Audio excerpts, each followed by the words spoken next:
have to slam it. They're going to be a country no more. I actually think it will not. It will be a country no more. Oh yeah, that's right.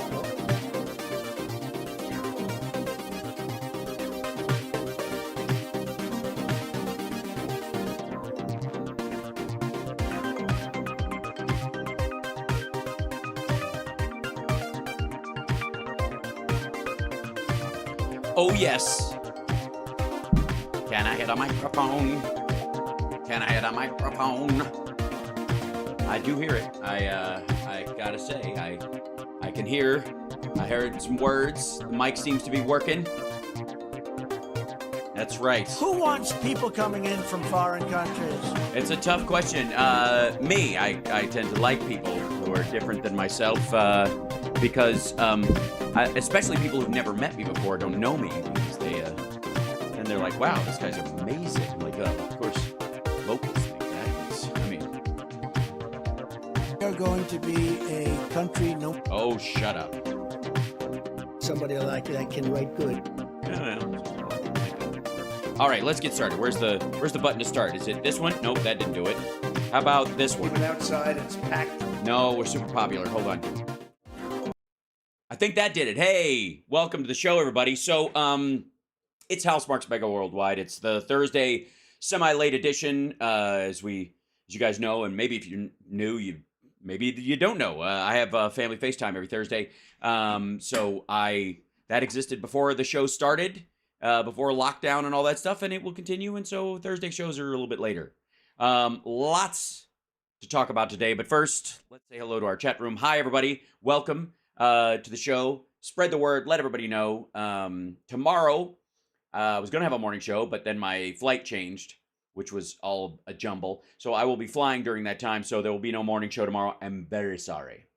And my afternoon show will be at an odd time due to the fact that I will be in San Antonio, Texas, and we'll have sound check and a show mixed in with there, and I'm going to try to wedge it in there, or maybe I'll do it late or something, but we'll have some version of a show, even if it's just me doing an Ask Me Anything, sitting there waiting for everybody to set up, doing the whole thing on my phone.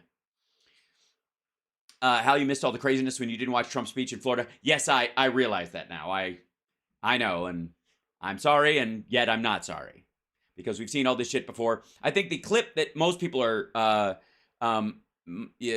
might be aware of, if I do say so my damn self, is and CSL, maybe we can find this, is Trump's little thing about Bibi Netanyahu that he said on the shitter machine that people put out, but he said at one of those things that, he was mad because, and this is very strange, this is a very odd side, like, cul-de-sac of fucking weirdness from Donald Trump, but I think the primary thing being that he said his big complaint was Netanyahu, the Israelis, the Mossad, didn't help him kill Soleimani. And he was mad about that. Thank you, Andrea. I appreciate that. Sorry about the last kerfuffle. Maybe Monday. That would be awesome. But so I don't know. Again, I don't know. I think ultimately this helps, I guess, ramp down or tamp down some of the, yes, he said the terrorists were smart, but he also said, that they didn't help us. He was really pissed at Netanyahu for not helping him kill Soleimani, this extrajudicial execution that they did when they hit his car while he was traveling to the airport in Iraq, right? Which, which means he had a kill order on a military leader from another country, not a random terrorist, not an Osama bin Laden figure, not some sort of whatever, but a guy who actually is part of a functioning government of another country, which is what makes it very different and why you don't usually do those things. You could arguably tie this kind of like, okay, fuck it, we're going to go ahead with this plan to attack Israel that was, perpetrated through Hamas and others to that moment. Remember, they said they would get back. The irony is that he's now saying that Israel didn't help us do that, which was the belief that they had, or that they would, or that they did. It's just goofy. I don't know that anybody can really figure out why he thought that would either hurt or harm the situation. And in many ways, like I said, I think a lot of people think he was like lying, like they did help, or he was so stupid he didn't realize that they did help, or the fact that they didn't help was because it was a violation of international law. Thanks, Tallulah. Hello in Belfast, Ireland. Coming to how? Hello. And if the Northern Irish can do it, so can everyone else. Get along, you fuckers. Anyways, please enjoy Ireland. It's my island. So, it's not Ireland, which, by the way, is my theory about where Ireland's name came from. Our land, said with that accent. Pretty easy. It's like when you go to Germany and everybody says "choose." That they say "choose." You know that business? I don't know if you know that, but they say "choose" all the time. Choose, choose, choose. Okay, choose is cheers with a German accent. Cheers, cheers. There you go. Choose. That's it. Like, it's so stupid. Israel never violates international law. Pontifex, meaningless point. Sorry. At this point, because of what Hamas did, all bets are off. We're not talking, and again, I've told you this a bunch of times. You've got a neighbor. Let's run this down. You've got a neighbor who throws rocks at your house. It's annoying. You've called the cops. They can't do anything about it because the person's over there and they can't get into them, and they're like, well, they're stuck over there and they can't go anywhere, so they're throwing rocks at you. And then one day they throw a grenade. And my mic is a wee bit low, somebody says. Is it? No. I've got it. I got it pretty high, as high as I can. Anyways, one day they throw a grenade. And then you shoot the person with a grenade, but another person comes up and starts throwing rocks again. And then they throw rocks for a while until one day that person throws a grenade. And then you shoot that person with a grenade. Are you going to wait for the next grenade when somebody throws the next rock? Does that make sense? You get what I'm saying? Because this is not just rocks. This isn't just... this is always the conversation about this shit. And it's... Yeah. The oversimplification of this and the idea that, like, they just shoot people for throwing rocks or something is absurd, considering suicide bombers and all the other stuff. So, and this is not excusing, snipers who shoot innocent civilians or any of that bullshit. I'm just telling you, this is this is a constant war. This is not, you cannot use the brain with which you talk about road rage to talk about a situation like this. Does that make sense? You don't have to excuse the behavior, but you also have to not pretend to be so naive that you're looking at it through the mentality of someone who does not experience that level of threat all the time. And this includes from arguably like little Palestinian kids told by the people around them that they're being kept in an open air prison, and that they could leave to a myriad of other Arab countries that support them, and they could go live in the West Bank and all this, but fuck them, we'll show them, right, son? And then they raise them up, and then that's it. So, and then all you have to do is like be told the same story. We were just throwing rocks and he shot my friend. Okay.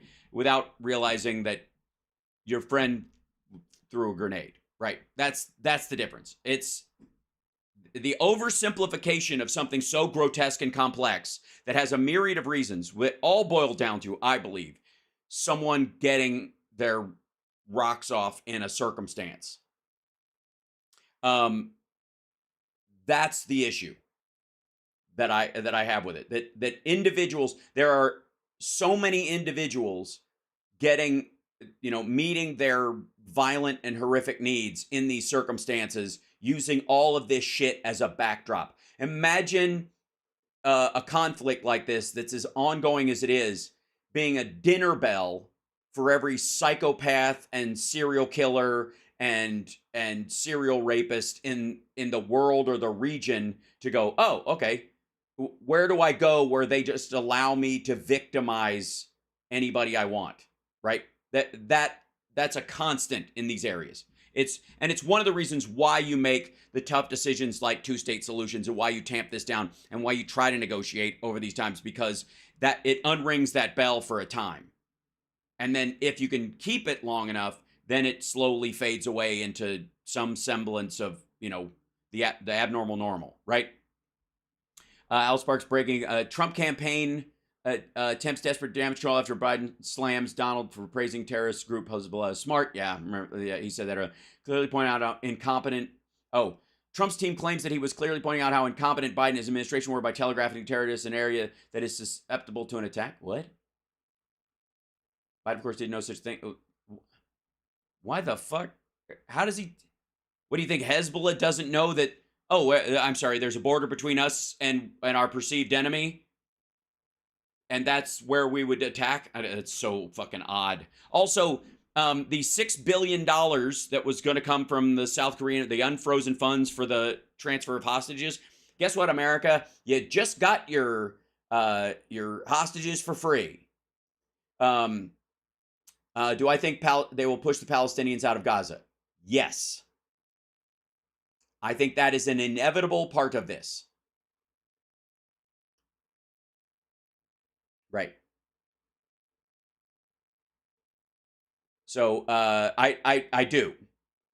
Yeah. How do you stop a genocide? Well, that's the thing. Which genocide are you stopping? If you have, yeah, they meant Hamas, and well, I do think that's different. Hamas will be driven from that area. The problem is that the Palestinians in those areas, like other than women and children, who they're setting up an evacuation into Egypt for people so they can get out. There's over, I think, 500 NGO and UN workers and Europeans and Americans and others who are there working in Gaza specifically. There were aid workers. They're telling them get out now, and they're with them anybody who's effectively can achieve refugee status. That will basically be women and children, because there is not a military age male that and older that is going to get out of Gaza. Yeah, Biden and Qatar froze the $6 billion. It's not going anywhere. It hadn't left yet, and it's not going to. So congratulations, America. You got your hostages back for free. We got our hostages back for free. And all it took was Hamas doing something brutal and stupid. That said, is bombing the only crossing? No, they are curtailing the movement through a certain area. You'll see what they're doing. They're basically breaking down the area and saying you can only go out this way so that they can narrow bottleneck the people leaving so they know who's going. So that's that. And yes, there are still hostages there. That, like, this is a process. I'm not saying it's happened. That's what they're doing. It was not our money, so it was always free. Yes, but that I'm playing on the perception that somehow that was money that existed in the abstract. Loose. This is a colloquial explanation of what happened. It did not. Are you going to vote for Cenk Uygur for president? I can't. He wasn't born in the United States, and of course not. Hold on one second. So, no. And he's an asshole and duplicitous dickhead and whatever. And the Trump humpers saying Biden simply gave the money to Iran can suck it. Yeah, we'll see a bunch of that today. Let's get to our clips, because that seems to be one of the big stories. Hold on. This is yeah, here you go. And I guess we'll get a twofer in this one. Well, first let's go to this one. Chip Roy was on with Glenn Beck, and you can yeah. I'm sure you can guess. Really, Biden? Nothing like a serious situation where innocent civilians are getting killed for a little, like, cucked up, soft spun clip art bullshit where they're standing, like, there's a Ukraine flag and an Israeli flag. Here's Chip Roy about to give, I guess, Glenn I don't know if he's there to give him a back massage or he's going to choke him out or both. It's none of my business, whatever you like. And Biden obviously can see both of them there, and he's got a who farted look on his face because, and if anybody wants to know, just for the record, it was Glenn. Now let's see. There we go. Please. Open like a normal thing. Skipper now, just open the thing. Proceed anyway, dummy. Ooh, that's weird. Okay, there we go. Yeah, that was Glenn. I think it was Glenn. That said, they seem shocked, surprised, and upset. Yeah, always grab a satirical NSL bit to show your seriousness. Exactly. They seem shocked and surprised that Biden's going to tie Israel aid to Ukraine aid, which is smart. And yeah. Chip Roy. You can't call him Charles. He's a grown man. And unless his name is Chipley. Glenn, how are you, sir? Well, probably about as good as you are. Oh, so you're both bloated. What are we to make? First of all, what the hell happened?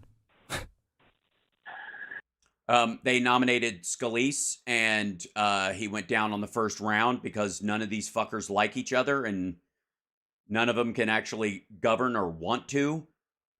Well, first of all, I am good because I have faith in my Lord and Savior Jesus Christ, and we're. Listen how Glenn laughs at that. Back up. Well, first of all, I am good because I have faith in my Lord and Savior Jesus Christ, and we're all on this planet for a brief spell. Yes. Okay? We're all on the planet for a brief spell. It doesn't matter. I have a religious belief that says I'm going to get a cloud and a harp and a cookie and a kiss on the forehead when I die. So who fuck cares if somebody dies? Who cares? I mean, we're all going to die anyways. It's just a matter of time. So, if shit totally goes south, it'll be over. Unless you're one of the people who suffered through the murder of their children and then their own murder. Yeah, sure, Chip. Mm-hmm. Second of all, this too shall pass. This country has gone through a lot. We've got to figure out what to do now to change its course. You and I have talked about it repeatedly on this show with your. Yes, I understand. You want to go back to more COVID deaths, a president who pals around with dictators, and I guess people like Dennis Rodman being suggested for ambassador. For listeners, we are going to have a vote today, led by, obviously, it's not just Matt Gaetz. Let's be clear. There's at least 6 or 7, maybe 8 guys. 8 guys who reflect the frustration of the American people. Yes, everything about them kind of categorically embodies everything that's frustrating. People will pay for groceries with a check and with a dead pen, and somebody in the fast lane driving slow, and somebody in the slow lane driving like a fucking maniac. People who come over without signaling. Weird bumps on your skin you can't account for, but turn out to be nothing, but give you about 3 days of stress.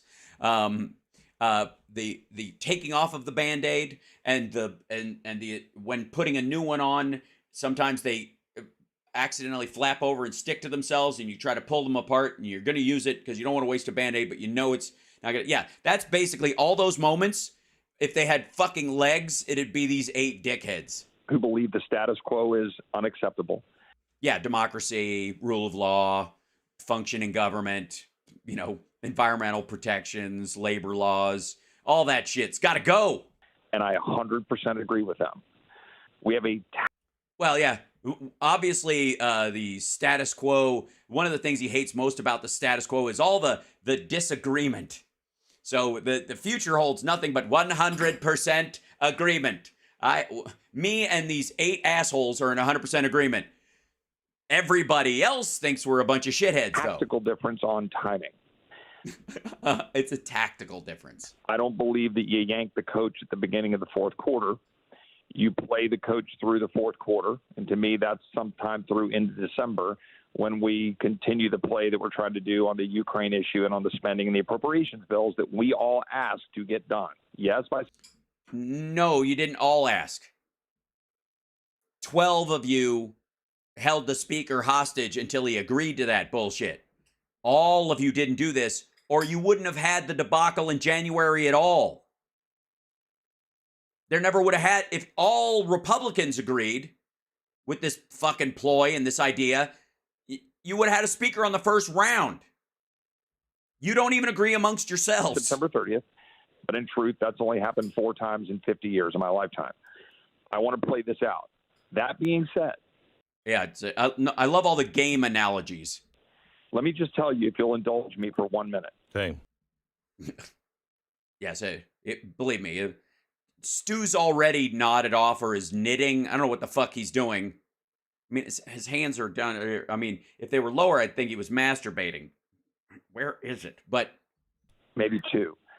This is the speech that I read to the Republican conference this morning. Oh, God damn it, he's taking the paper off a straw. Of course he is. I said that no matter what happens with the speaker at the moment, if nothing changes, we will be campaigning on March 31st with a leading candidate who has a number of variables, just to put it mildly. We will be campaigning on March 31st with the following: an extension of the debt ceiling until January 25 of $4 trillion, done with Democrats. A Ukraine funding of an additional X billion dollars, because that's what the Republican establishment wants, unless we fight it. Probably well over 50 billion, Glenn, if we don't fight it. Jesus.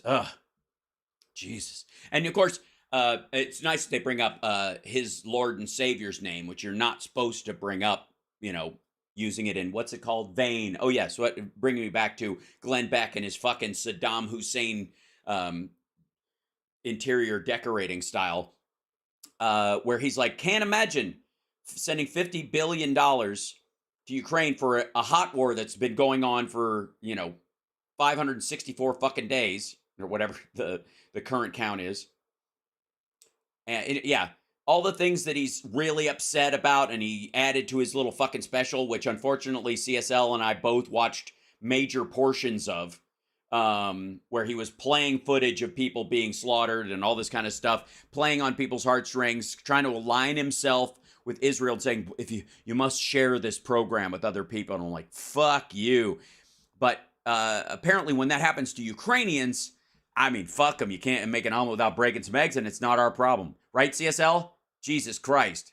Like, I have to say, as horrifying as watching that footage was, knowing that after almost every time he played some footage of a family about to be slaughtered, he would literally play footage of a family talking amongst themselves and then go quiet. And he goes, this is the moment when they know the killers have entered the house. That whole family was murdered or whatever. Like, fuck you. And then he comes back on repeatedly and says, you've got to share this program with people. You've got to let them know, because the Blaze is the only place that they're going to, I'm like, oh,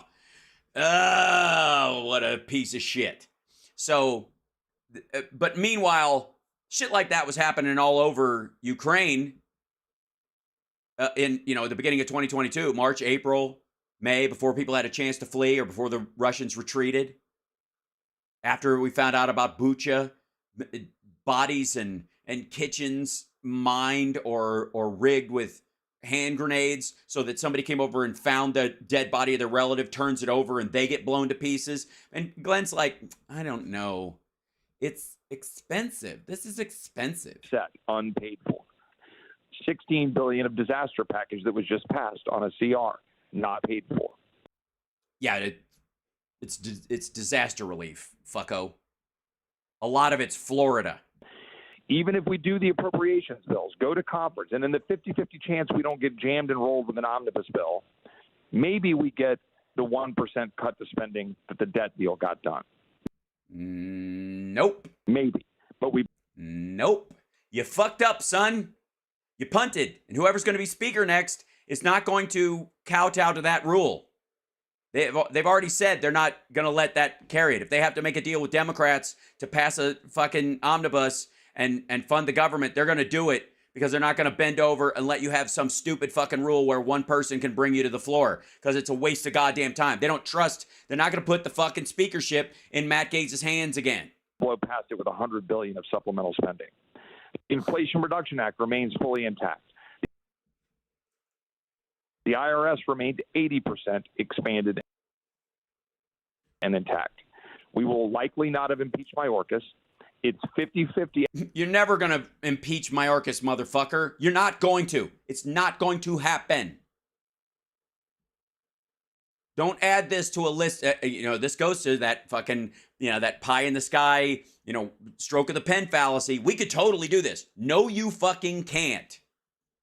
At best, that we will impeach Biden, depending on what happens with the evidence. Never happen. Here's what's going to happen with the evidence. People are going to go, this isn't evidence. This is just information. None of this information points to a crime. Please roll this up and stuff it up your ass. We will not have full COVID reckoning. We will not have full COVID reckoning. What do you want to do? Put Donald Trump on trial for allowing the greatest bioweapon attack on the United States in history? Because fucking seriously, what's the reckoning? Are you going to blame Biden for lockdowns that started under Trump that Biden brought to a close? What reckoning? Fuck off. Explain yourself. You fucking asshole. Pass a 10-year balanced budget. The DOD will likely still be woke and no accountability for Afghanistan. What's the accountability? We're not there anymore, motherfucker. We're out. It was always going to be ugly. That's why Donald Trump was too much of a fucking chicken to get out, because everybody told him, look, no matter what day we announce we're leaving, it goes south. Some people are going to die. And he's like, well, I'll do it my second term, but we'll tell them everybody we're leaving, but we're keeping Bagram. What? How do you leave and stay? How do you leave and stay in the biggest military base in the region? You don't. You split and you blow the fucking place to smithereens. That's what you do. The DOJ will likely still be weaponized. And importantly, the Senate will try to confuse everybody with a shiny object, crappy border security package. Right. We can't allow any border security improvements to happen because they won't fund Trump's wall, even if they will be more effective and actually deal with stuff. And meanwhile, excuse me 1 second. I have to show you guys something because this is fucking, let's see. 1.9 trillion in goods, Texas border.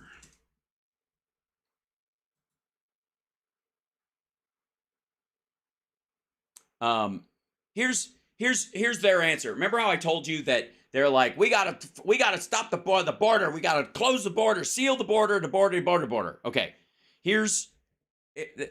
check this out. This is from Bloomberg. This is a couple days ago. Absurd inspections halt 19,000 trucks at Texas-Mexico border. Goods valued at $1.9 billion have been halted at border. President López Obrador criticized border crackdown on Monday. Texas Governor Abbott's border security crackdown is clogging up commercial crossings, leaving at least 19,000 trucks loaded with $1.9 billion of goods stuck waiting in Mexico. These are all going into Texas, by the way. This is stuff that Texas wants or will be brought in and maybe move around the region nearby. A lot of the shit goes by boat outside and around up to the northeast, and those goods come off the boats there, or they'll go, if they're for California, they'll just go across the crossing there.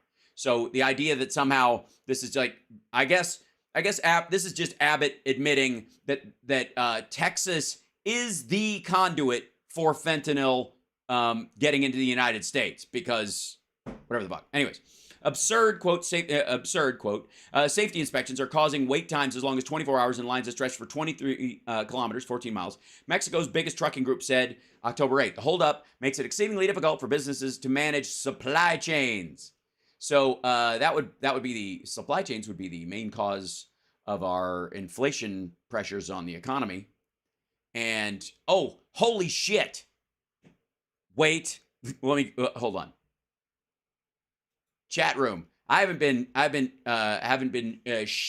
shittering lately, and I gotta show you something. All right, you guys know how much I hate to gloat, but there was an article this morning that I was like, you motherfuckers. Let's see if I can find the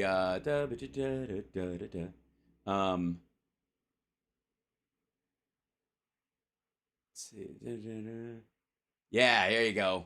Jonathan Levin, columnist at Bloomberg.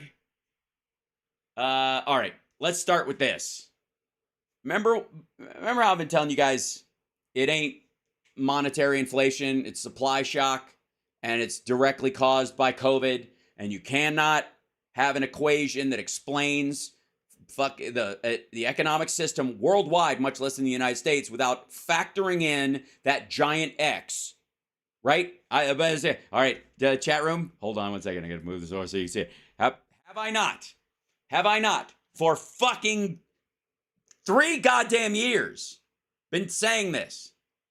And there was an article this morning on Bloomberg that I was like, I literally sat up in bed and I was like, you motherfucker. Check this out. What I've learned from watching Powell's inflation fight. The pace of price increases has slowed drastically from its June 2022 peak of 9.1%. I picked up some lessons observing the Fed along the way. Jonathan Levin is a columnist focused on U.S. markets economics, previously worked for Bloomberg journalist, U.S., Brazil, Mexico. He's a CFA charter holder. So he's a smarty pants, and he's in on this shit and da-da-da. 19 months ago, he started writing a column about inflation. Been working on it since the Great Recession. Naturally, I made mistakes in my early columns, overplaying the parallels with the 1970s, for instance, and exaggerating the threat of a wage price spiral. Yo, fuck, man, you could just, can you feel my fucking skin catching fire? Okay, wait. I'd like to think I've learned a few things about 21st century central banking and inflation along the way. Oh, yeah? Such as? Here's a rough list of my key takeaways so far. And this is, I don't have to go through the whole article. He just does it right. It's like a giant yeah, but. The fucking third. Oh, fuck you. Oh, God. All right, here it is. Shit. This is going to make me nuts. But I look, you guys know I enjoy being right. And I don't like somebody to yuck my yum by making being right so fucking. All right. Here's a rough list of my key takeaways so far. Wait, hold on. Let me scroll this down just a touch. There you go. The real world is too complicated to model. Oh, God. All right. A lot of debate around inflation tends to focus on variables such as the strength of the labor market, the Phillips curve analysis, the size of the budget, the fiscal theory of price level, or even, in certain corners of social media, the growth of the money supply, the quantity theory of money, or money printer go burr, those assholes. All of those variables matter, of course, but I can say fairly confidently that none of them were the driving force behind the most recent bout of inflation. A global pandemic was. Then Russia invaded Ukraine, and it exacerbated the problem.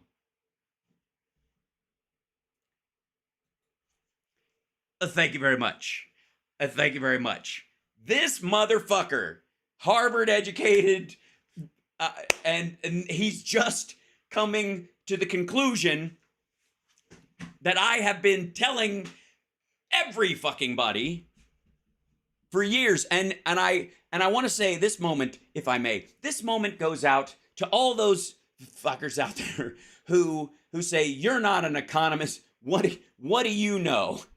What, you know?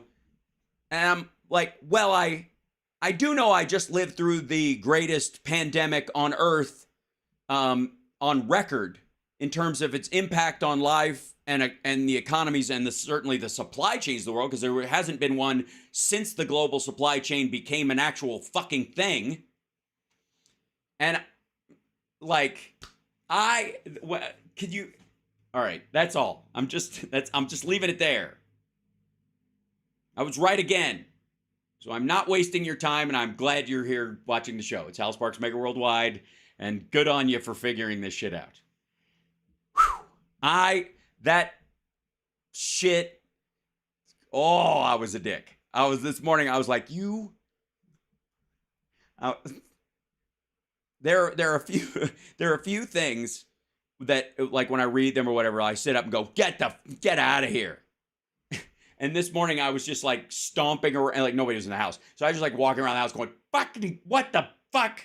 Fuck, yeah, dumbass.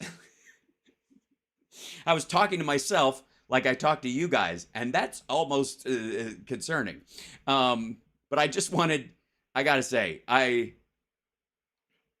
that one was like, I don't even know why that should be a shocking thing for somebody to realize. He probably did watch my show. You're probably right. Because I do mention Bloomberg quite a bit because I feel like they're one of the sources I wouldn't normally go to. So when we talk about economics, I go to places like, that the Wall Street guys go to, like Market Watch and Bloomberg and shit like that, to verify that my numbers and what I'm hearing is relatively true, right? Compared to, I have a sounding board against it. I'm not going to like fucking, just whatever Robert Reich says and run with it, right? I balance all of those things together. And so yeah, they're big with banking. Exactly. They should fucking well know better. How scared are cats when he did his live show from Virginia?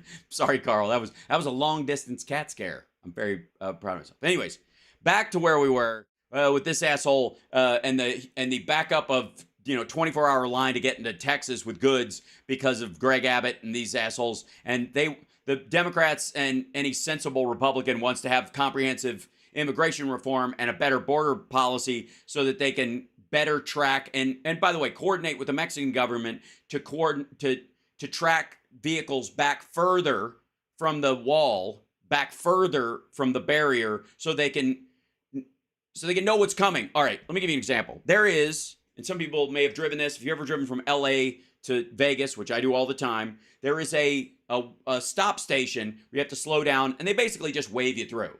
And there's no arms on the gates. They don't bother because it's just a waste of energy. But there's a green light and a red light, and when there's a lot of traffic, they open up all of them. Some of them, sometimes there's only 2 lanes, and sometimes there's not even a person in it, and you just roll through and you go, nobody's here. Okay, and I keep going. And everybody's like, how would they stop somebody? How do they know? What do they just stand there and go, bad car, pull over? No, they know miles ago that you were a problem. They know from the state, if the state police are looking for you and you've got drugs in your trunk or you've hit an Amber Alert thing or whatever, it automatically, they can see your license plate from at one of the sensors 2 miles back, and they know you're coming. Yeah, it's a fruit stop station, but they use it for everything else. And so when they do catch a car, that car was caught a long time ago. Does that make sense? The border isn't the moment where you go, well, I got to look sketchy. Like, right, it's just stupid. The same thing should be true of our southern border. We shouldn't have to check a truck and go, I don't know, fucking like it's an Easter egg hunt. We're just like, don't. That sounds more hollow than the others. Open it up. You have to coordinate south of the border with law enforcement down there. Yeah, I wouldn't call it Big Brother because it's not like they're singing in your bedroom. That's what the Big Brother reference is about. Him peeking at you while you're, yeah, whatever. But when you're riding on the road and you're a licensed driver and you have a license on the front and back of your car, it's not exactly Big Brother that a camera or a person sees you driving. Like, I've never known what the fucking distinction between a camera watching your car on the road and a person doing it. Is it valid? Were you speeding? Yes. But there wasn't a real human standing there in the middle of the fucking desert, right? Just like, it was it's a distinction without a difference. You're not link that to Ukraine and say, oh, shut the fuck up, Chip. So they know, and we should know. If you're worrying about giant trucks carrying fentanyl and other shit hidden in their stuff, you should know. Yes, Hal to 100,000 by Christmas. I agree. We'll get there. Like, subscribe, give a thumbs up, support the show, and share the show right now. Let people know we're there. Where'd that fart sound? It was delayed. My thing was reloading, and it just did it when I crossed my arms. Luckily, it was exactly one of those. It wasn't like, I didn't even know I had that sound, and then I got to try and recreate it like I'm sitting on a leather sofa. No, the chair did it. The chair did it. I got to get a leather chair to do this show from now on. Thank you for the likes. And Chris, thank you so much for the super chat. I appreciate it. Love you guys. Okay, anyways, back to these dipshits. We did it. We secured the border, and we'll get $50 billion or $80 billion of Ukraine funding because we secured the border, and it'll be garbage. The only thing... Why will it be garbage, Chip? Explain what garbage means. Standing in the way of that being the truth and us changing it is a small group of us willing to try to fight. Yeah, it's not a fight, dummy. It's a representative government. If you're fighting for this thing, then you haven't convinced everyone that it's important enough to actually win. You're not the fucking Supreme Court. There's 8 of you, and you're in hard red districts, and you're trying to enforce your constituents' extreme needs on everybody fucking else. I don't like it when Ilhan Omar or Rashida Tlaib try to do it, or even AOC when they're in these super safe blue districts and they want to stomp their feet and keep shit from happening because they know they've got a rock solid seat, but it's like a purity test every time. I don't like it when they do it. They do it a lot less, and certainly a lot less these days. But these fuckers don't have any right to do it either. You're not fighting. Democracy is compromised. Grow a fucking brain and get to work. I will not throw my friends under the bus who want to call the question. I will. You already called the question, and it failed. It failed. It was an unsuccessful bid. Those rules gave you Kevin McCarthy. Kevin McCarthy did what you asked. Kevin McCarthy was unable to do the things you wanted because there's no vote in the Senate. And certainly the president's not going to sign half your shit. Get the fuck out of here and recognize you're a micro minority even amongst your own fucking party. Stick with my tactical position that I'm not. Tactical position. Jesus Christ. The fucking dude thinks he's a sniper. I'm going to currently today agree. I will vote to table the motion because I would give a month to go figure this out heading to Thanksgiving because we've been talking through these things. But we're going to proceed either way, Glenn. We're going to lock arms and figure out how to fight and change this because what the list I just read to you is unacceptable. Well, it's not unacceptable to 87% of the Congress. Just because it's unacceptable to 80 you motherfuckers, you don't measure up. You do not have the mandate in 8 fucking people holding a weasel. Like, it is literally the razor thin margin that the Republicans have, and the fact that there was no red wave is why these assholes have extra power over the rest of their party. Because if it had been a larger red wave, ironically enough, a lot of that red wave would have been in purplish districts, and those people would have sided with a more sensible vote. The irony is palpable. That's why these fuckers have to lose.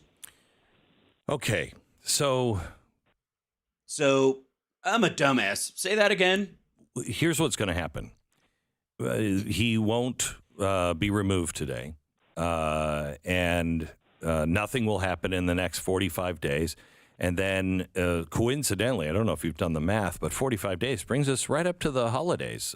So we're right there at Thanksgiving and Christmas where everything always goes and is buried by Congress at that time. So I don't know who he's talking about, by the way. They didn't lead off with exactly which person they're talking about. Maybe Scalise?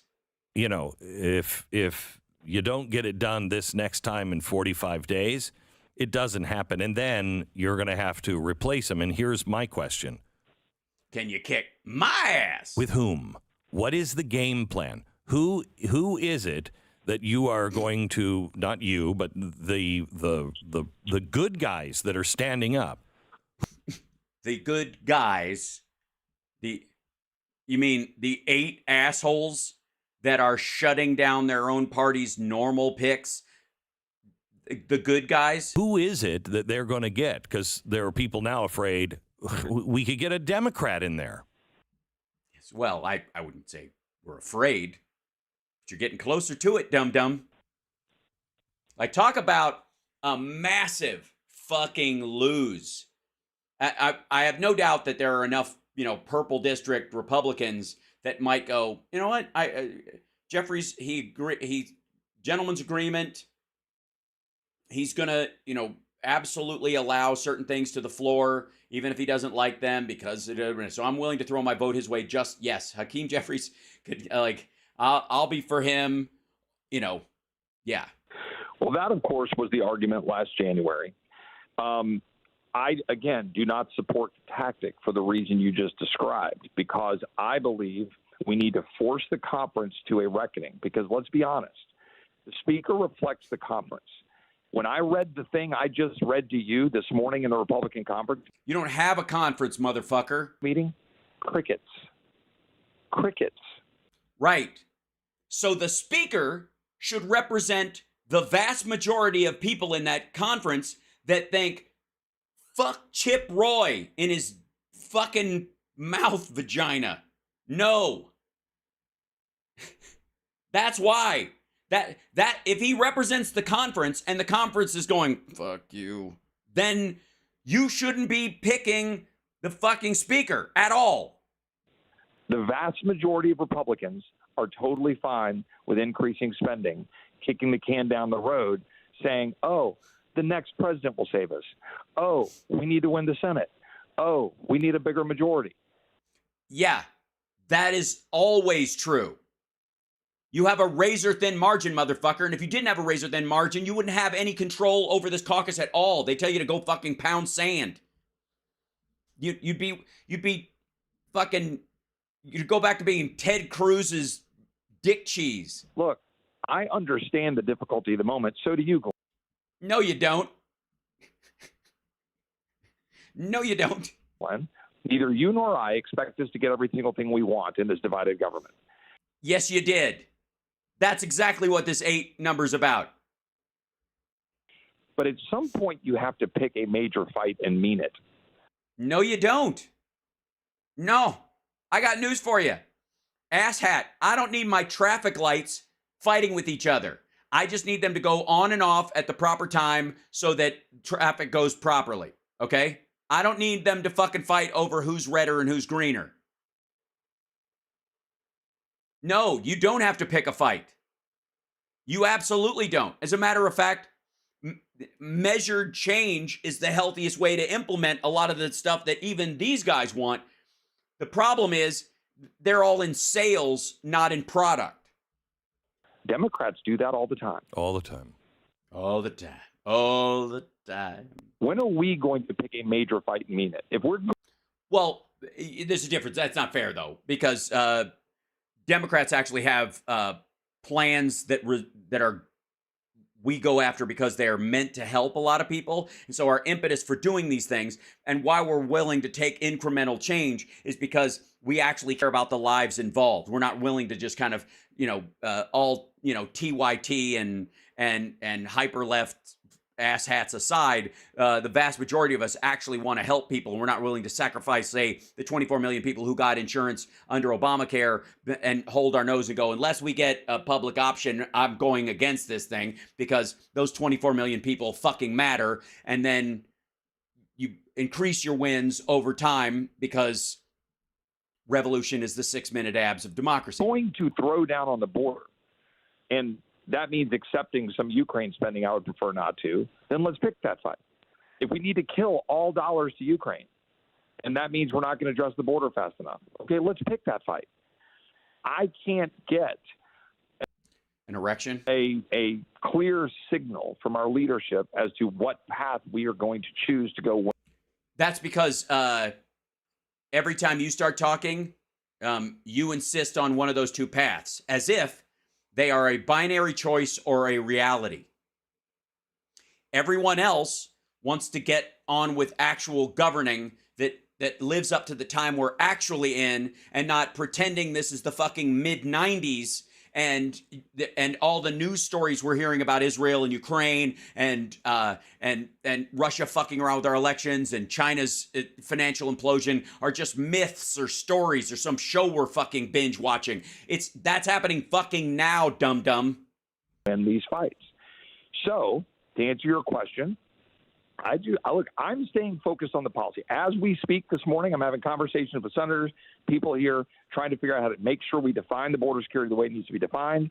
Had meetings this morning on what we can do to constrain Ukraine spending and make the case for why that's not in our best case international interest. Make the case for... Which would be what? World War III? Russia's going to nuke us? Is that the story? Is that what you're fucking going with? You're going to let big bad Russia's fear of nukes let them just pour rape squads into any fucking country they choose? Hey, asshole.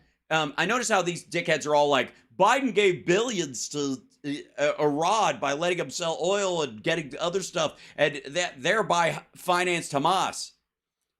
Russia's buying arms from them. Isn't that the same thing? Russia's buying and using Iranian oil tankers to get their oil to market. Isn't that the same thing? Because all the, the $1 billion aside, in one fell swoop about some hostages, which by the way is still frozen in an account, the rest of that shit over the last 10 years, and certainly during the Trump administration, was coming through Russia. Why we need to constrain spending in the appropriations package. I was on the Rules Committee last night, holding the line. A lot of good things have. If you have to hold the line in your own committee, maybe you're the problem. Occurred this year. The border bill is phenomenal, right? The bill we put together for Limit, Save, Grow was phenomenal until it got abandoned. Yes, it was phenomenal. Untested bullshit based on economic theory that is not up to the moment and is completely off the mark and doesn't recognize COVID as the main reason we're financially in the situation that we're in, and thinks that inflation is based on too much money in the supply and would lead to a policy, if it was implemented in the Fed, of something like 15 to 20% in interest rates. But it was phenomenal. The National Defense Authorization Act is conservative. The DoD appropriations bill is pretty strong, but all of that goes out the window. Yes, double our nukes and no drag shows. That'll save money. So, if you don't finish the job. So my position is finish the job, and we hold it. Yes, that's what every other Republican who disagrees with you is thinking. You apparently have a different job than they do. Theirs is to apparently try to build some sort of coalition amongst themselves and with the Democrats to pass actual shit. And your job is to throw monkey wrenches. Accountable. So, but if they end up vacating today, well, we're going to have to go find a speaker. So tell me what the speaker's plan is. I mean, he says, 45 days, and then we're going to pass all these things. That's such bull crap. I mean, I wanted him to prove me wrong, but I don't believe it. We're going to come down to the end of the 45 days, and they're going, Republicans want to shut down the Congress, and they're going to fold again. Well, yeah, because that will be true. And does he sound tipsy? No, he's just, I think it's brain bloat. I don't think he drinks on the job, but I don't know. He was chewing his ice yesterday. And like I said, I think it's just, I don't know. At this point, God knows, with his diet, it could just be that the sugar has started to fester in his gut and turn into alcohol in his system. What's his plan? That's adorable. That is my problem.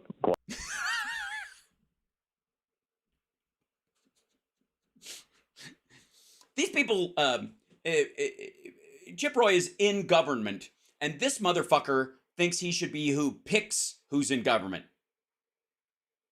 What is the plan? That's my problem. Jesus Christ. We have one. Hand it over to Hakeem Jeffries. He's fucking got one. Biden administration's got one. All the T's are crossed, all the I's are dotted. Get the fuck on with it, dummy. And this is what I raised at the conference this morning. And they went, shut the fuck up. We're working. And that is the question I continue to force. Oh, Scalise dropped out. He didn't make it on the first round or whatever. That's hilarious. Is he going to quit? You think everybody who everybody who runs for speaker at this point is just going to have to drop out? At this point, my tactical choice would be to do what I was doing yesterday and the day before. Tactical. Stop using military. This is Steve Bannon shit. Drives me crazy. Tactical. And last week, after the Saturday decision on the 45-day CR, which is sit down and say, Mr. Speaker, we have got to get this done before Thanksgiving. The Democrats, want Ukraine funding more than anything in the world. And we Republicans want border security, and we want to hold down spending at a bare minimum. So what are we going to do to make that happen? He seems to have bet his speakership, if he even survives this week, on accomplishing that objective, holding Ukraine to some level that matches the conference's perspective, spread out over time, with border security attached, and use the appropriations process. Let me Nope. give you another example without giving away individual names of it at a private meeting. An individual who is very conservative / more populist libertarian made an impassioned speech for why our processes and openness is a massive change compared to Boehner and Paul Ryan. But the American people don't care about that, right? You're right. We do care about the fact that that massive change between Boehner and Paul Ryan is that they actually seem to want things to function, even if it was just so they could get the tax cuts they could brag about. I mean, they might care a little, but they Jesus Christ, this is so lame. want results. But this is moving the Titanic around. The reason you all know a lot of what's happening is because we've opened it up. We've exposed it. We're telling you in real time. Yeah, and nobody's convinced, motherfucker. You can't even convince your own fucking conference. We're forcing votes. We're having amendments. But we're not getting the results we want because our conference, frankly, isn't strongly conservative enough, and the Senate sucks. So we're... Oh, you mean the people who've gotten elected a lot more times than you have by the same people over and over and over again, even in a House seat, and then moved on to the Senate, but they suck. But you know what the fuck's up? All right. Trying to manage through that process and get to a result where we actually cut spending, actually hold the supplementals, actually reduce or restrict, constrain Ukraine, actually secure the border. I haven't given up on that, even though you and I are both as cynical and frustrated as you would expect at this moment. Boy. So, Chip, first of all, I don't want you to feel my frustration is pointed to you at all, because I prayed for you. Yeah. The government sucks. Except for every representative of the government that comes on my show who's some sort of magic true believer, even if they have been in office for a long fucking time. But not you. Obviously, you're trying to do the right thing and get things done by not doing fucking anything. This weekend, thinking he has got to be just beside himself, because I know how hard you're working on this. Yeah, he's not working smart, but... Have you... Yeah, doorknobs are difficult for Chip Roy. Working hard is not an answer. Been struggling at all with... with erectile dysfunction? Am I being duped? Am I being... You mean like your viewers go through every single day? I'm kidding. They wouldn't come back if they had the mental acuity to actually run that thought experiment in their head, Glenn.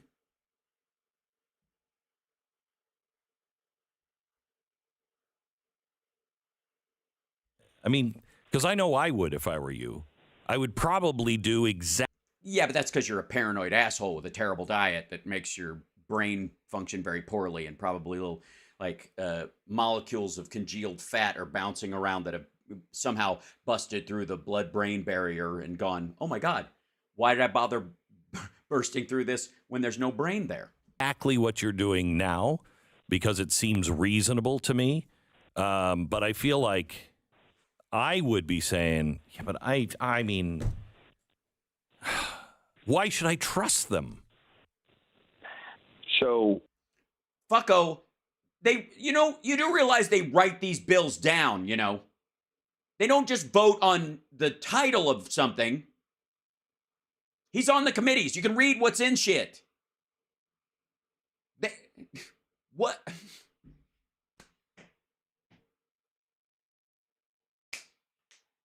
This asshole thinks that Chip Roy has voted for things that he didn't know what was in them. Because, and he probably has, but only on the Republican side, because he just doesn't care. If it's got their name on it, boom. You shouldn't, and I don't. I trust no one for the most part. What? Are you fucking insane? What are you, just like staring at your staff all day? What was your name again? What the fuck? Yeah. It's me. It's Sarah. I work here every day. Is it? What's in that envelope? Mail. Oh, all right. So there's a man. I'm supposed to believe there's a man in that envelope. Oh, U.S. mail. Oh, he's an American. Well, that's supposed to make me feel better. Sarah. What was your name again? Sarah.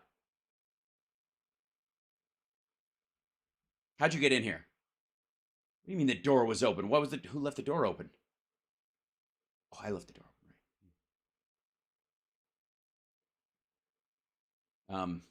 Well, tell you what, I'm going to go stand in the parking lot. You call the bomb squad, and they'll explode that envelope, because I don't trust anyone. What do you mean it's a letter from my mother? My mother isn't... Where's my mother? What was your name again? I don't trust anyone. How did I get here? You took a cab. I did no such thing. In this town, particularly people who have been here for a long time, We are in the process, in my opinion, of breaking this town and creating coalitions in which we can trust each other. I'm talking right now to my What the fuck does that mean? colleagues that I disagree with a little bit on their timing and tactics because I respect what they're trying to do.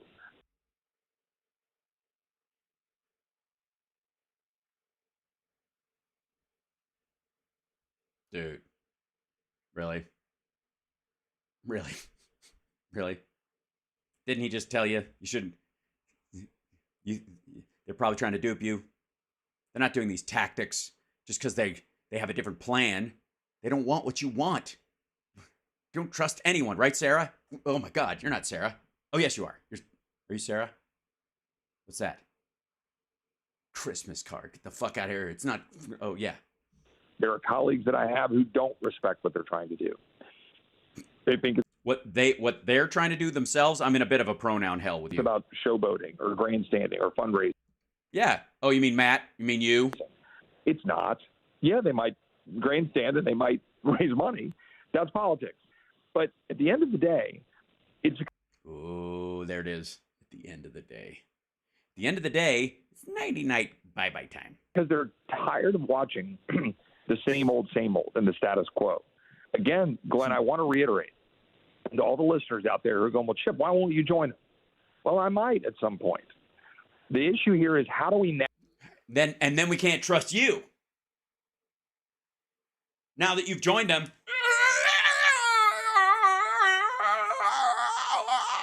I mean, it's the fucking invasion of the Body Snatchers caucus at this point.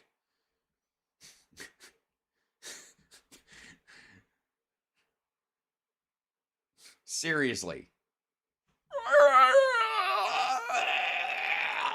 All right. Navigate from right now to a place where we can go try to get a victory for the American people. Our country can't wait 16 months for Donald Trump or Yeah, Donald Trump's not going to be here in 16 months. He's not going to. No, he's not. Sorry, he's not.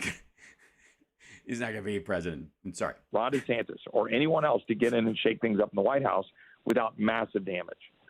So for me, I want to get a victory for the people, not just a political victory. So that list, Not well. Then why are you a politician?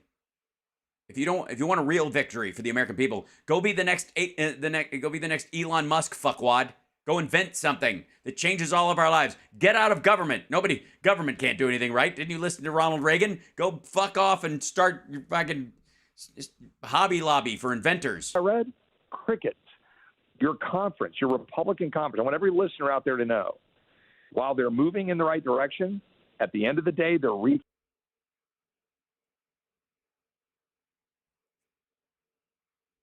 at the end of my rope.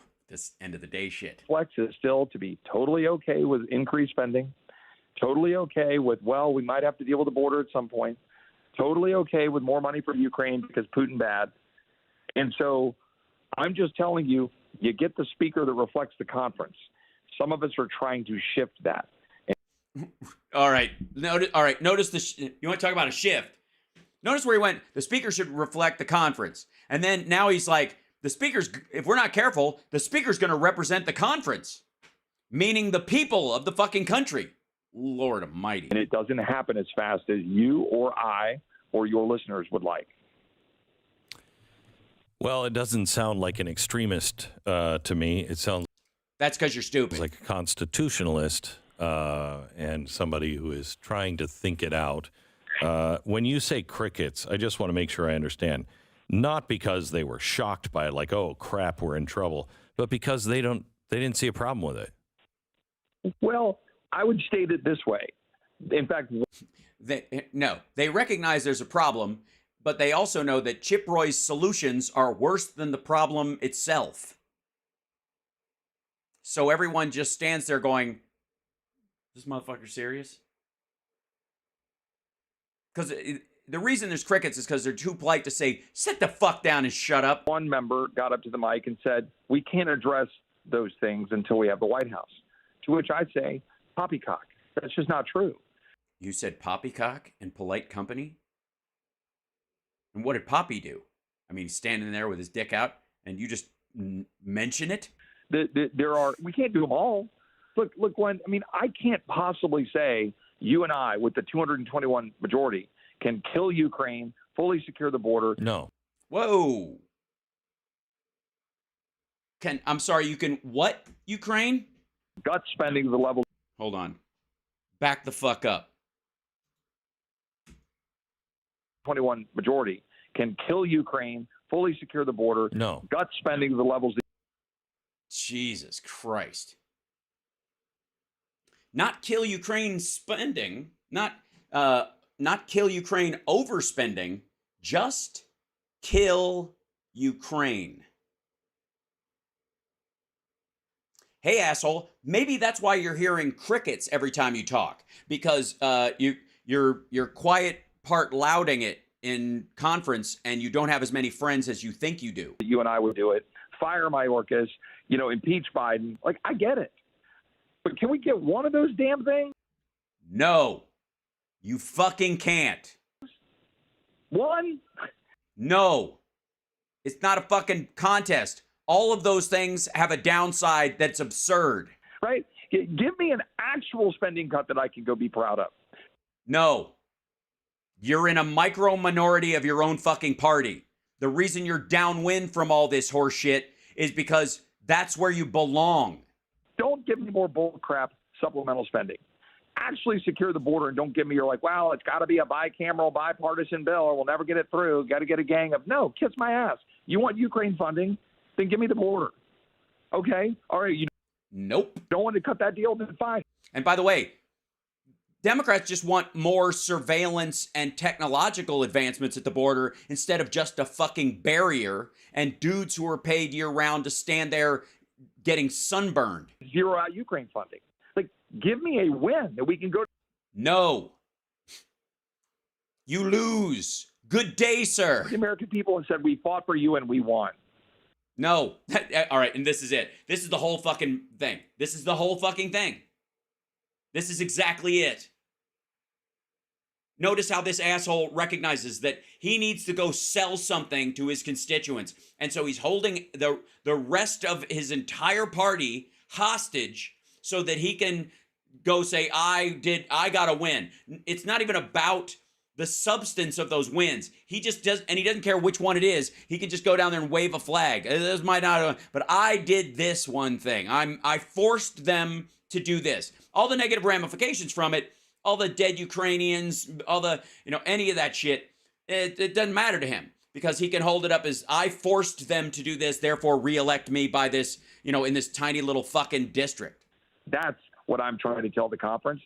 Some are right, and the rest of them are going, yeah, if we do that for you, 27 of us will lose our fucking jobs.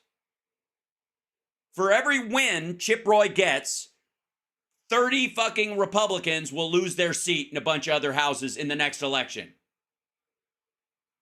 Because they're not in these, Ted Cruz hyper red fucking fake rural districts. there. You're asking your fellow Republicans to lose their next election. That's what he's doing. And he just does not either give a shit or isn't aware. I got a whole lot of text messages in that room saying, hey, I thank you for saying that. But you know what? That still doesn't get us there. Right. Thanks for saying that, because if I wasn't going to say it, and now that you've said it, I can at least go, hey, I'm not him. Because the conference has to be moved. You guys are moving them. Don't give up. Hold the line. But don't roast everybody in a stupid social media. Oh, you should roast them. I think roasting them is a good idea. Thanks for the tip, Chip. Attack because you don't agree with the tactical play, right? Chip Roy's a rhino. Fine, call me a rhino. I don't give a damn. What I'm saying is don't go after Gates for being a showboat, and don't go after Chip Roy for being a rhino. No, I think they're more focused on the fact that he might be a pedophile rapist and a person who drugs women and has sex with them while they're unconscious. That's a bigger concern. And that they're not even women, that they're girls, they're underage. Also is a factor that he's like the representative of Epstein's Island in a lot of ways. That seems to be the concern that a lot of them have about him and his fucking face. I know, because we disagree on the tactics. Well, you've got a block of people from the 20, and it's growing, who are fed up. And that doesn't get you much, but it gets. Right. Doesn't get you anything, as a matter of fact. As a matter of fact, it keeps Steve Scalise, a guy who took a fucking bullet for your party, like at one vote to be speaker and have to drop out. Dude had blood cancer, or does. And you're like, fuck it. You a lot when you talk about we're building a momentum here. Don't lose faith. Yeah, guys, there's 16 of us. If we really hold it together, we'll get maybe 19, just enough to completely fuck our party enough where 35 of our fellow Republicans will side with Democrats and make Hakeem Jeffries the speaker. Keep at it. We're years into this mess in Washington, and we don't have the White House and we don't have the Senate. Right, because, and you had it at one point, and people went, what the fuck? We had 221 in the freaking House. So we're trying to move the needle. I am not going to lay down on this. I'm not going to allow them to roll over us with Ukraine funding without getting border security. Man, he really does hammer that shit. Ukraine funding has got to be cut. We got to. Why the fuck? This dude has got a hard on for Vladimir Putin. Offset supplementals. These are the fights we need to have right now, and we got to keep fighting. Chip, I'm out of time. I just need a simple answer. How many votes do they need to oust him today? I don't 100% know because I don't know how many Democrats are here, and the denominator matters. Okay. I think you're going to get, 7 or 8 who will be, who will vote no to table, and then we get to the motion to vacate. We may be in a position where we're choosing a new speaker. We'll see what happens in the next 3 hours. Okay. Thank you very much. Yeah, that didn't happen, by the way. It failed miserably. Yeah, it's like fucking stupid.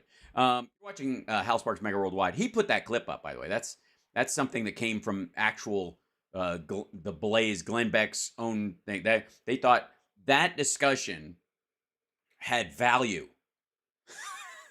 Yeah, they thought that exchange between those two men on the air was worth a fuck, and it certainly is not.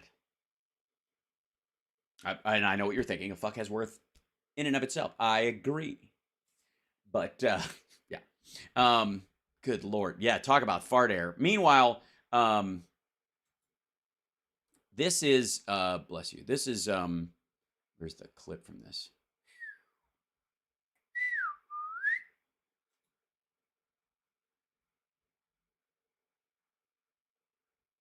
Where'd it go? Oh, no, that's not on there. Hold on.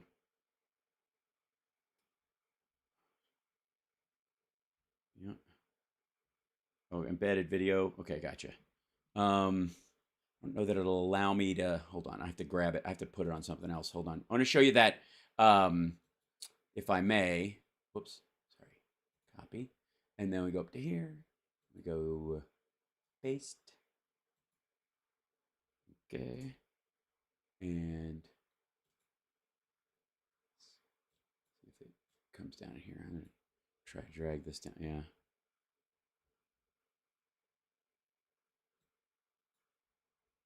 Why is the video not showing? That's weird.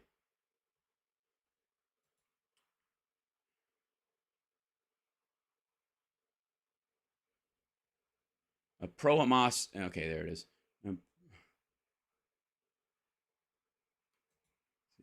This in here. Yeah, Times of Israel have said this. Give me 1 second. I'm gonna have to bring it up on Shitter, I think. Let's see.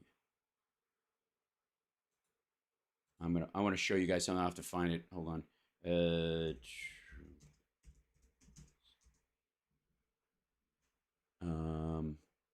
Media.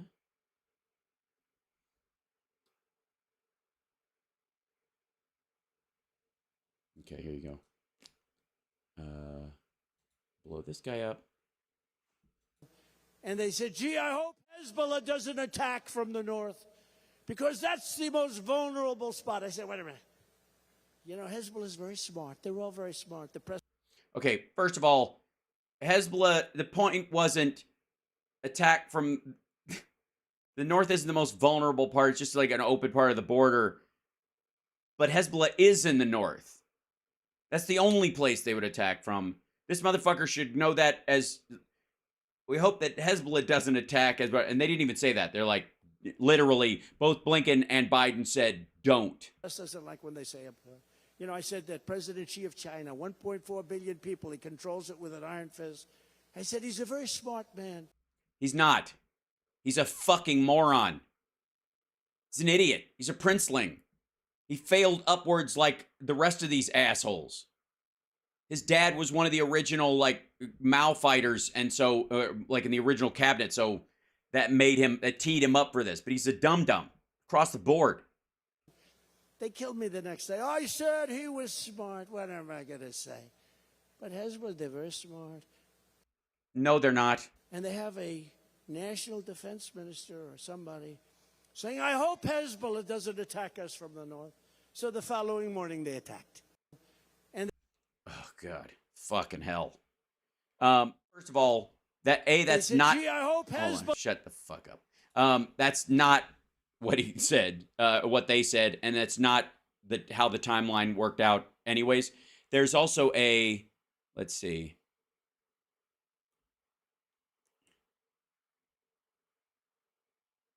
Yeah, so this is the other one too. This is him in Iowa. Is this? Yeah.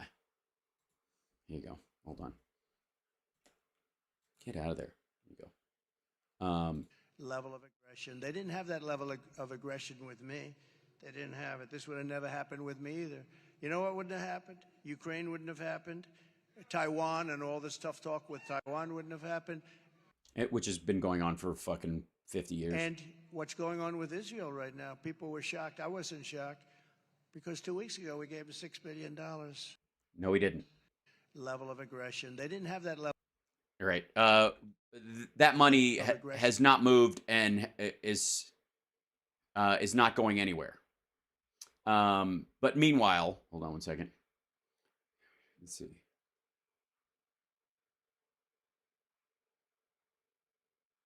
Hold on one second. There's another. Try to find the other. Oh, hold on. Oh, Hezbollah. Where is it? Yeah.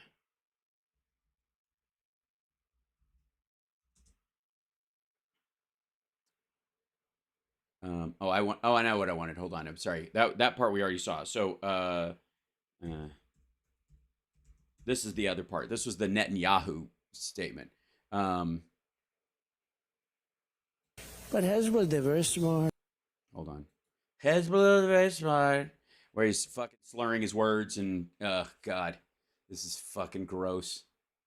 Hezbollah, they're very smart, especially, like, they don't need to blaze a rail of Adderall just before they talk to a group of people. I'll never forget that Bibi Netanyahu let us down. That was a very terrible thing.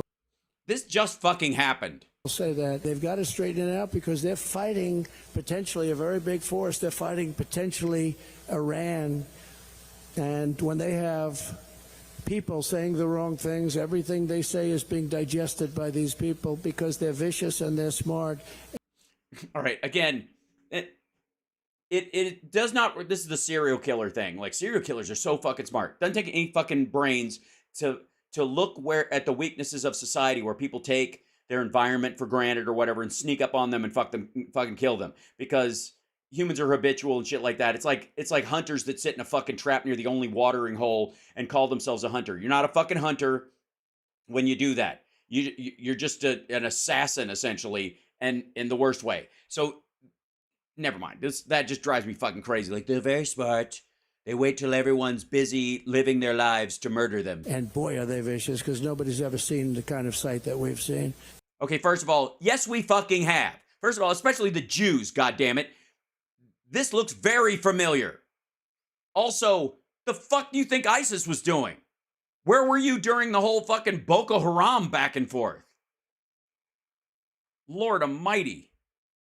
But they cannot play games, so we were disappointed by that. Very disappointed, but we did the job ourselves, and it was absolute precision, magnificent, beautiful job. Beautiful. It was beautiful. It was beautiful how the car was blown up, and it destroyed the car in front of it as well. And then Bibi tried to take credit for it. That wasn't good. That didn't make me feel too good, but that's all right. Jesus Christ.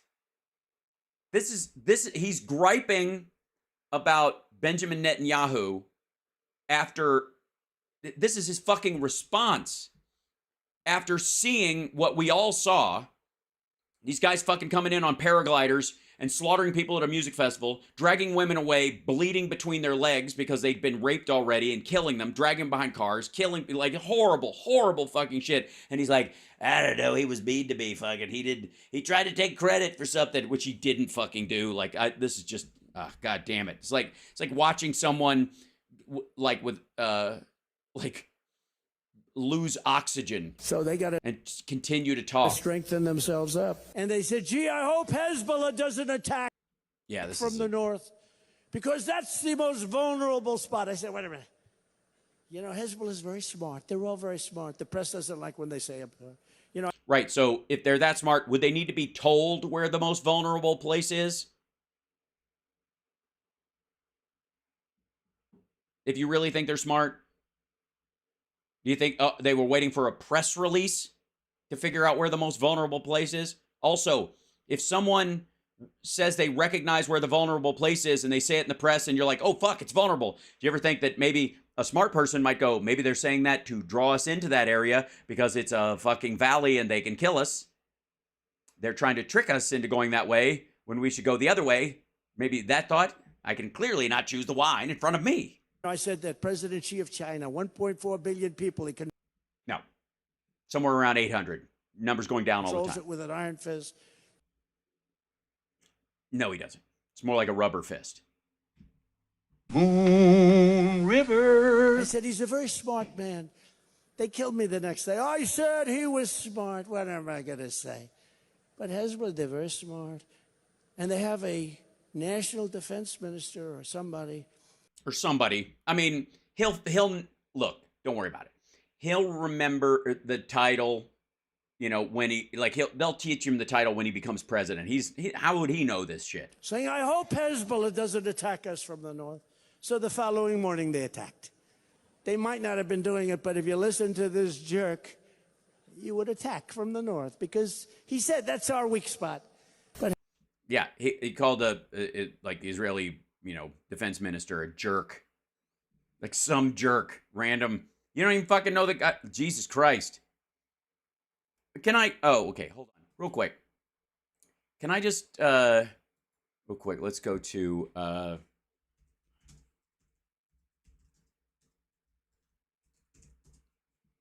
real quick.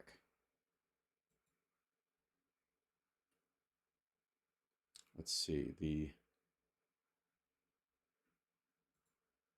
yeah, here you go. Hold on.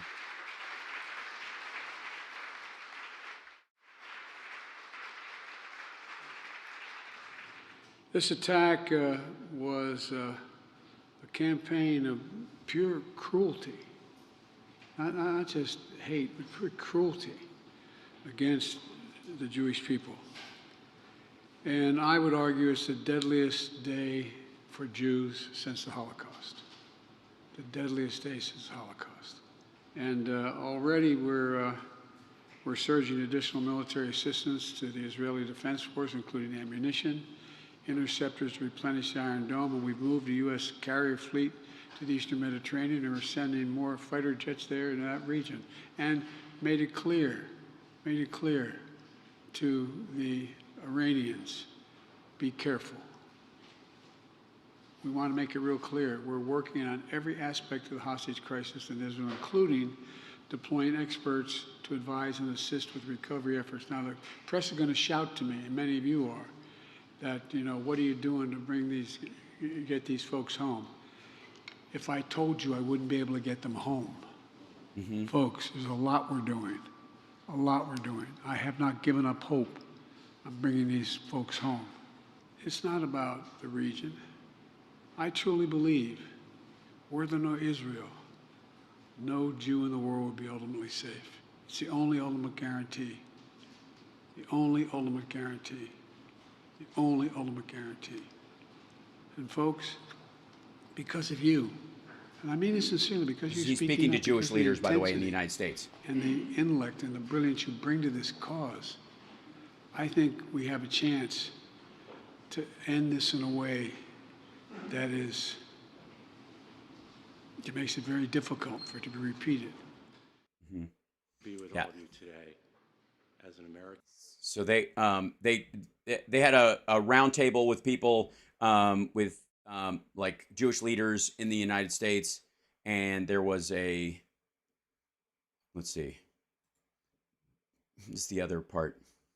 Hold on, I'm gonna go into here. Give me 1 second. On this world.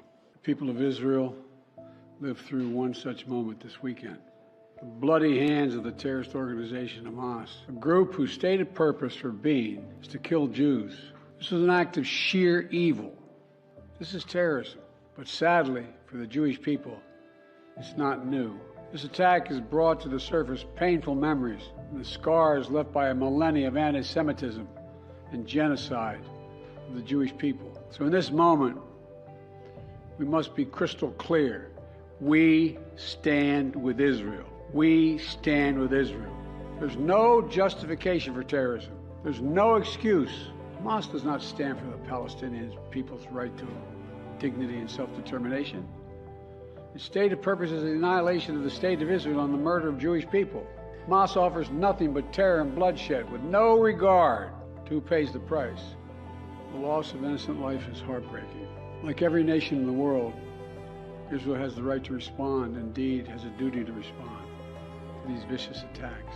I just got off the phone with the third call with Prime Minister Netanyahu, and I told him the United States experience what Israel is experiencing, our response to be swift, decisive, and overwhelming. Today, Americans across the country are praying for all those families that have been ripped apart. A lot of us know how it feels. It leaves a black hole in your chest when you lose family. Feeling like you're being sucked in, the anger, the pain, the sense of hopelessness.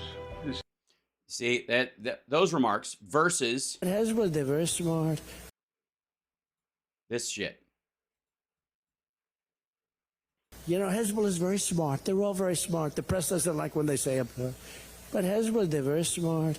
I'll never forget that Bibi Netanyahu let us down. That was a very terrible thing. I will say that. They've got to straighten it out because they're fighting potentially a very big force. They're fighting. Jesus Christ. Just like the comparison, like, is so goddamn stark. Ugh. Just, yeah.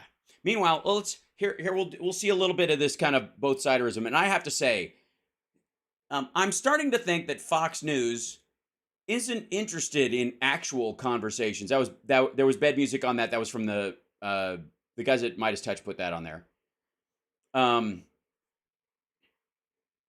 This is, look who they bring out. Yeah. Cornel West and Alan Dershowitz sparring over the Israel-Hamas war. Now, Dershowitz is going to be landing on the side of, I guess, Israel, and I guess Cornel West is going to try to find a way to link the Palestinians with Hamas. Now, one of the big things you hear all the time from people is that Hamas isn't the Palestinian people. And then the very same people will make the case that the Palestinian people should deserve to do and are allowed to do what Hamas did. You can't have it both ways. Either you justify what Hamas is doing because you believe that they do represent the people of the Palestinians themselves, or they don't, and you recognize it makes it worse for the Palestinian people, and Hamas is in and of itself a racist, bigoted, terrorist organization that is taking advantage of this situation. But you can't justify what Hamas just did by saying, but the Palestinians. Because what you're saying is you are aligning the Palestinians with Hamas when you do that. Does that make sense? Okay. Let's see what these two dipshits are talking about. Thank you. We'll check. Oh, and P.S. This motherfucker is probably having the two of these folks on for the same reason he has Marianne Williamson on or RFK Jr. This kind of goes back to like Hannity and Combs, the old idea, which is have Hannity come on who looks like a fucking well, now he looks like an aging member of our gang. But in the back of the day, of Hannity and Combs, he was the better looking of the two. And Alan Combs would come on looking like a fucking skeleton. And they're like, yeah, probably Jewish. And look at him. He kind of looks like Art Garfunkel or something. And he's a little thready and weird or whatever. And he's got a gargoyle-ish face compared to this other guy who looks like a fucking high school gym coach, right? And automatically in the looks department, you'll guarantee people will pick sides. That was part of the plan. They literally chose Alan Combs because they thought he lost on the ugly side and put him with Hannity, so he would already be ice skating uphill no matter what they talk about. P.S. Hannity is a dipshit, and he brings on these people to basically be the Combs in this situation. It doesn't necessarily work when they are reasonably close to him in looks or age, and as he ages, that's easier and easier to do. Back in with him throughout the evening time. First, left-wing bigotry, anti-Semitism. Left-wing bigotry, anti-Semitism. Donald Trump just said Hezbollah was very smart and Bibi Netanyahu, pissed him off, and that the Israeli defense minister is a jerk, and they're fighting Iran, which is full of smart people, smart enough to know that the Jews have to be wiped off the face of the earth, I guess. Rampant on university campuses around the world, London, Australia. What's happening? Well, if it's rampant, why are the Harvard students scrambling to take back support for a letter attacking Israel, as some CEOs look to blacklist them? That's because the letter was about Palestinians, not Hamas. Dealing with what, the complicated relationship between Israel and the Palestinians is not what this is. And again, anybody who comes out and supports Hamas or says this is what happened is somehow representative of Palestinians and their struggle is aligning Palestinians with those people. It's like imagine, if you will, there's a dating app, and it's all people trying to get laid, and it's like Tinder or something like that. And then one of the people on there, starts a little like men's group of guys who can't get laid and blah, blah, blah. And they start this like little subgroup, and they're all talking on there and like trading tips on how to meet girls, blah, blah, blah. And then that guy decides one day to just be a serial rapist.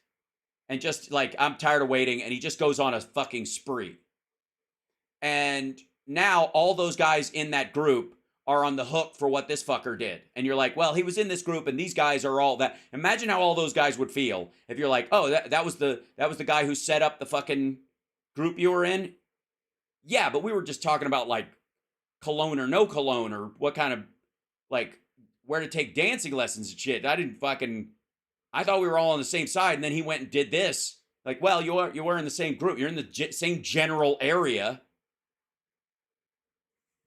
You get me? Okay. Chanting in Australia, about gas chambers. And yeah, like the white guys in the Nazi outfits who came into the fucking Taco Bell this weekend. Right, yeah. Mm-hmm.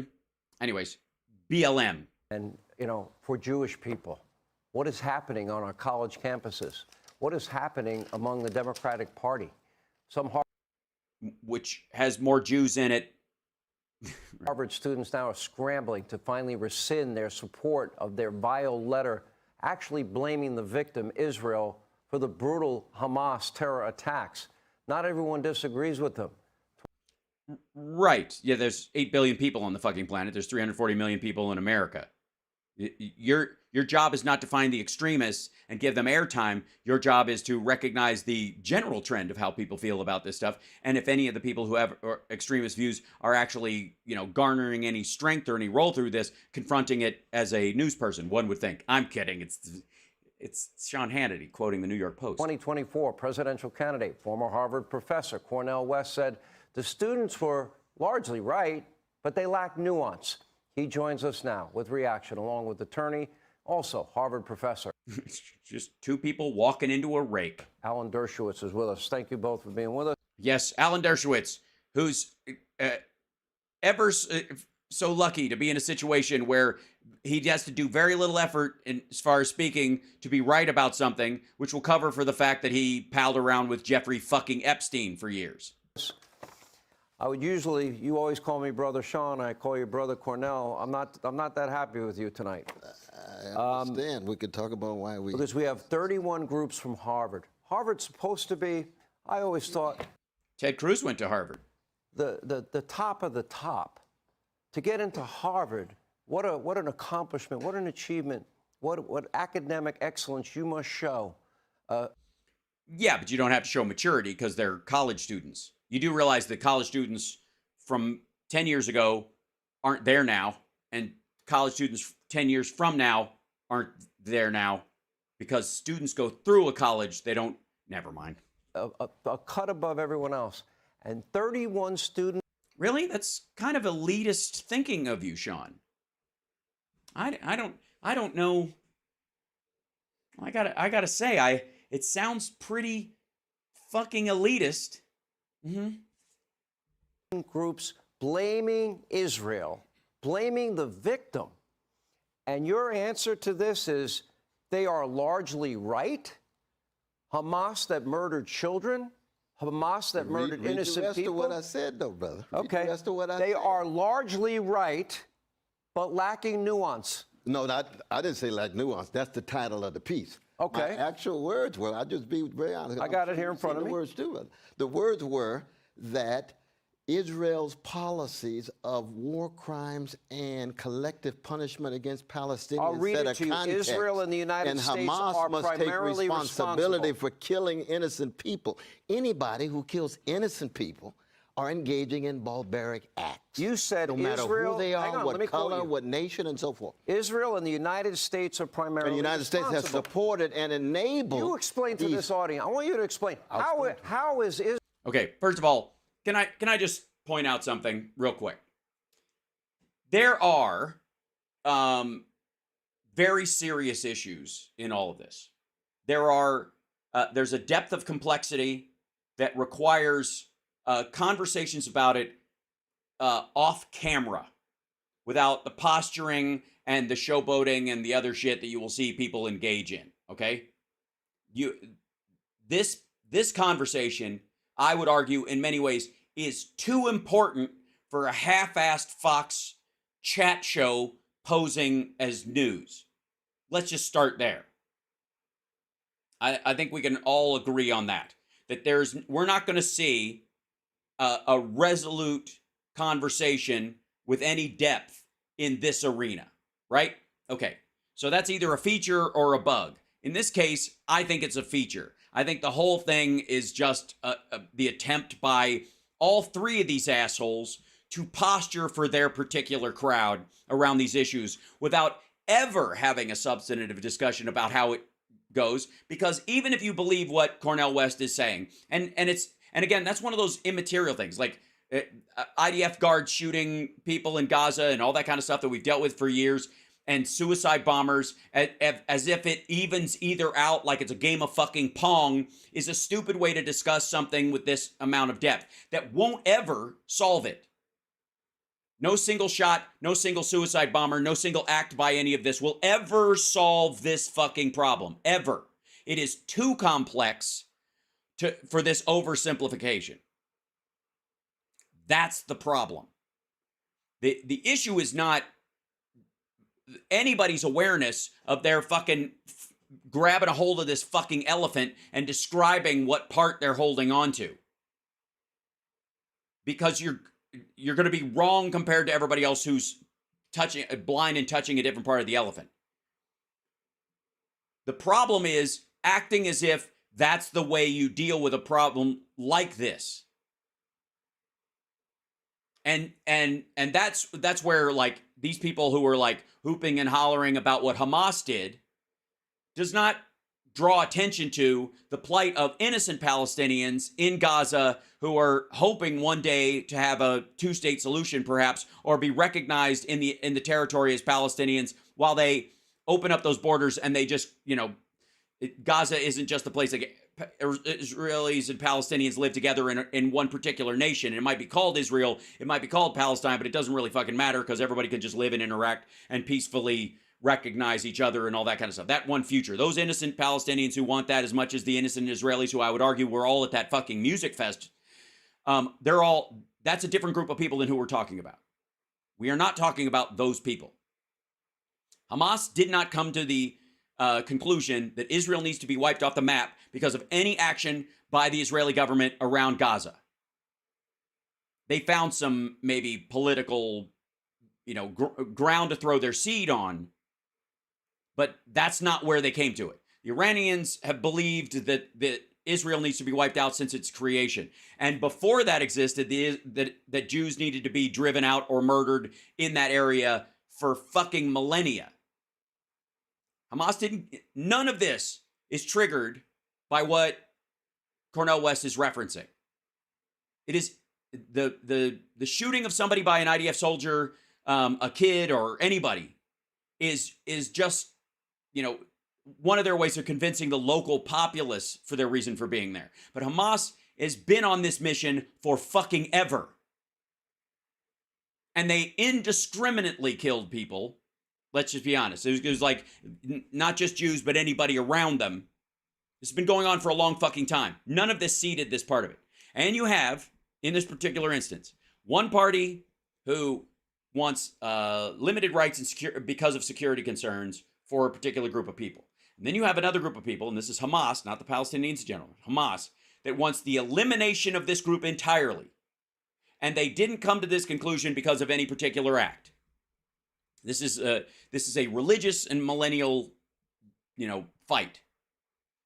So even having this discussion as if there's some sort of tit for tat between Israel and Palestine around the IDF is Israel Defense Forces. That's the soldiers that sometimes will shoot people, who are throwing stuff. And again, I've given you this analogy before that always gets missed or whatever, but rock, grenade. That's how this shit works. They teach kids to throw stuff at the soldiers and then eventually hand them a live grenade. That's the point.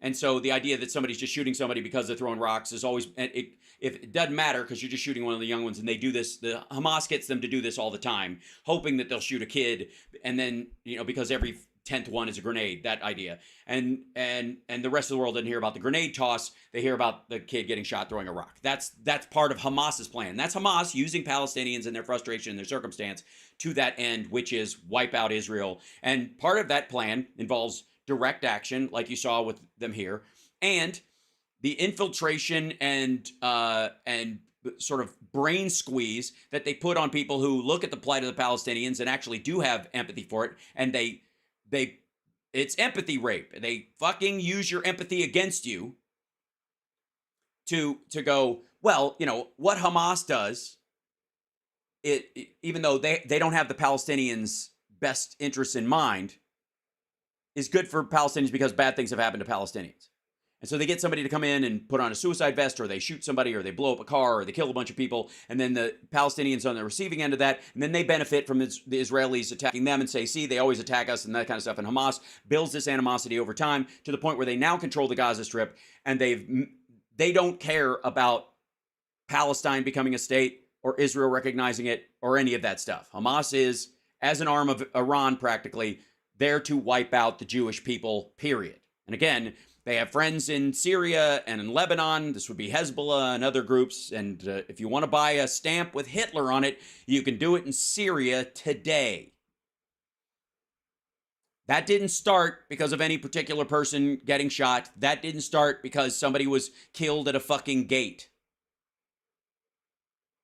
And those people, Hamas, are using the Palestinians as human shields every fucking day they exist. And in bragging that they tricked the Israelis into believing they were interested in a peaceful solution means that they were basically stacking Palestinians in front of them for the last few years. Israel and the United States responsible for beheading 40 children. How? I'm talking about the context. 545 Palestinian children died in August 2004. Not one American said a word. I believe a Palestinian baby has the same value as an Israeli baby. So when you have that... Okay, hold on one second. So let me bring up what he's talking about. Let's see. 2004.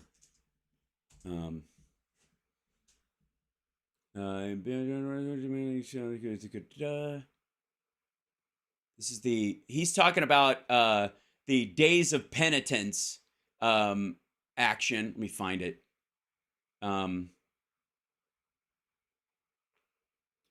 Timeline. There's the Gaza disengagement. This is okay. So this is basically this is the Rafah one. I'll show you. Hold on one second. This business right here.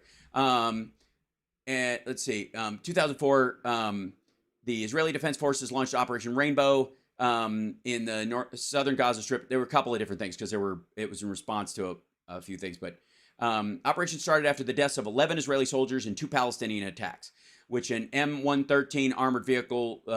These armored vehicles were attacked. So these 11 soldiers were killed, and in response to these soldiers being killed, they started this thing. Okay, in response to the repeated shelling of Israeli communities with Qassam rockets and mortar shells from Gaza. So again, this is Hamas starting this shit and then falling back behind Palestinians and saying, evil Israelis, but whatever. Okay. Since 2001, IDF had routinely demolished Palestinian houses in Rafah to create a buffer zone. Persons entering or approaching the buffer zone, including humanitarian workers, came under fire. Until 2000, the IDF used 20-40 meter buffer zone along the Gaza-Egypt border with 2.5 to 3 meters high concrete wall topped with barbed wire. In 2002, the IDF destroyed hundreds of houses in Rafah needed for expansion of the buffer zone and the building of 8-meter high metal wall along the border. The wall also extends 2 meters underground. The wall is built some 89 meters, blah, blah, blah. In May 2004, the Israeli government approved a plan to further expand the buffer zone.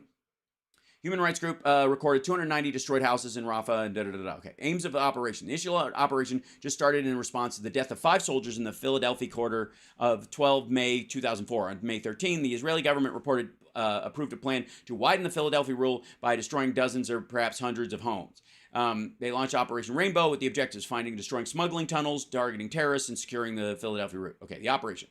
Proceeding military actions. This is the other part. May 11 to 12, 2 M113 armored personnel carriers, one of Givati Dolev's command engineering company and one of the combat engineering corps of the tunnels team, were destroyed by Palestinian militants. The 2 separate attacks in Gaza City's Zeltun neighborhood and the Philadelphia region near Rafah and the Egyptian border claimed the lives of 11 IDF soldiers. Soon, Israeli troops entered the buffer zone to recover body parts of the dead soldiers. In the evening, the IDF attacked Rafah with tanks and helicopter gunships, firing shells and missiles. On the 14th, the large IDF force entered the Brazil block of Rafah and in heavy fighting reported by UN WRA. The 12 Palestinians were killed and 52 injured. Israeli forces began demolishing houses, blah, blah, blah. Because there was this area where they were worried you could make a run. And ultimately, at this point, the weird part is that after Hamas's attack, you ain't seen nothing yet. Like, there's going to be a fucking moat around that area, whether they run anybody out or not. In the morning of them, they launched Operation Rainbow at 1 p.m. They closed the only road between Rafah and Khan Yunis and initiated a total siege. Armored vehicles, main battle tanks, armored bulldozers entered Rafah from the east through the Sofa crossing, effectively cutting off Rafah from the rest of the Gaza Strip. The next day before dawn, the army surrounded Tel al-Sultan. Armored vehicles, tanks, bulldozers supported by helicopter gunships entered the Tel al-Sultan quarter of Rafah simultaneously from several directions. The troops established a cordon around the area. And by the way, look for this almost exactly to play out. A number of armored vehicles entered through the UNRWA schools in the southeastern part, causing extensive damage to the school grounds. Ambulances were prevented from evacuating the casualties out of the fear they would be hijacked by terrorists. Palestinians were prevented from accessing UNRWA's health clinic in the area. An ambulance was fired at when by the way, not by Israelis, but whatever. When a convoy of 4 ambulances accompanied by Reuters vehicle were sent, they were also fired at. When they arrived at the victim, Israeli soldiers continued to fire the Israeli, this is the later part, Israel IDF Caterpillar D9 armored bulldozers erected sand barriers around Rafah to isolate it. Later, the D9s were used, blah, blah, blah. Under pressure, the sharp, and I'm trying to find the place where the big, here you go. On May 19th, the IDF ordered all males in Tel al-Sudan aged 16 years and above to gather at a UNRWA school and carried out house-to-house searches. An IDF tank fired 4 tank shells and a helicopter fired a missile on a group of demonstrating residents in Tel al-Sultan, killing 9 Palestinians, injuring 40 to 50 others. The IDF asserted there were gunmen in the crowd. There were, but whatever.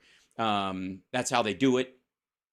Shelling was intended for warning to deter protesters and was not meant to cause casualties. The IDF snipers used abandoned houses as firing positions. Many houses were damaged or destroyed. Israeli snipers shot at suspected militants who claimed they were civilians looking for water. The gunfire claimed the life of a Palestinian teen. This is the exchange he's talking about. Let me explain something to you. This is a good example of what I was talking about. There is no answer for this back and forth that's going to solve the problem today, any more than understanding the context of Hamas guys paragliding into a music festival and raping and murdering women and dragging some women back to Gaza and raping them and holding them hostage and then killing them while after recording, hostage messages, essentially. There is no way to do this. That's why rule of law, that's why democracy.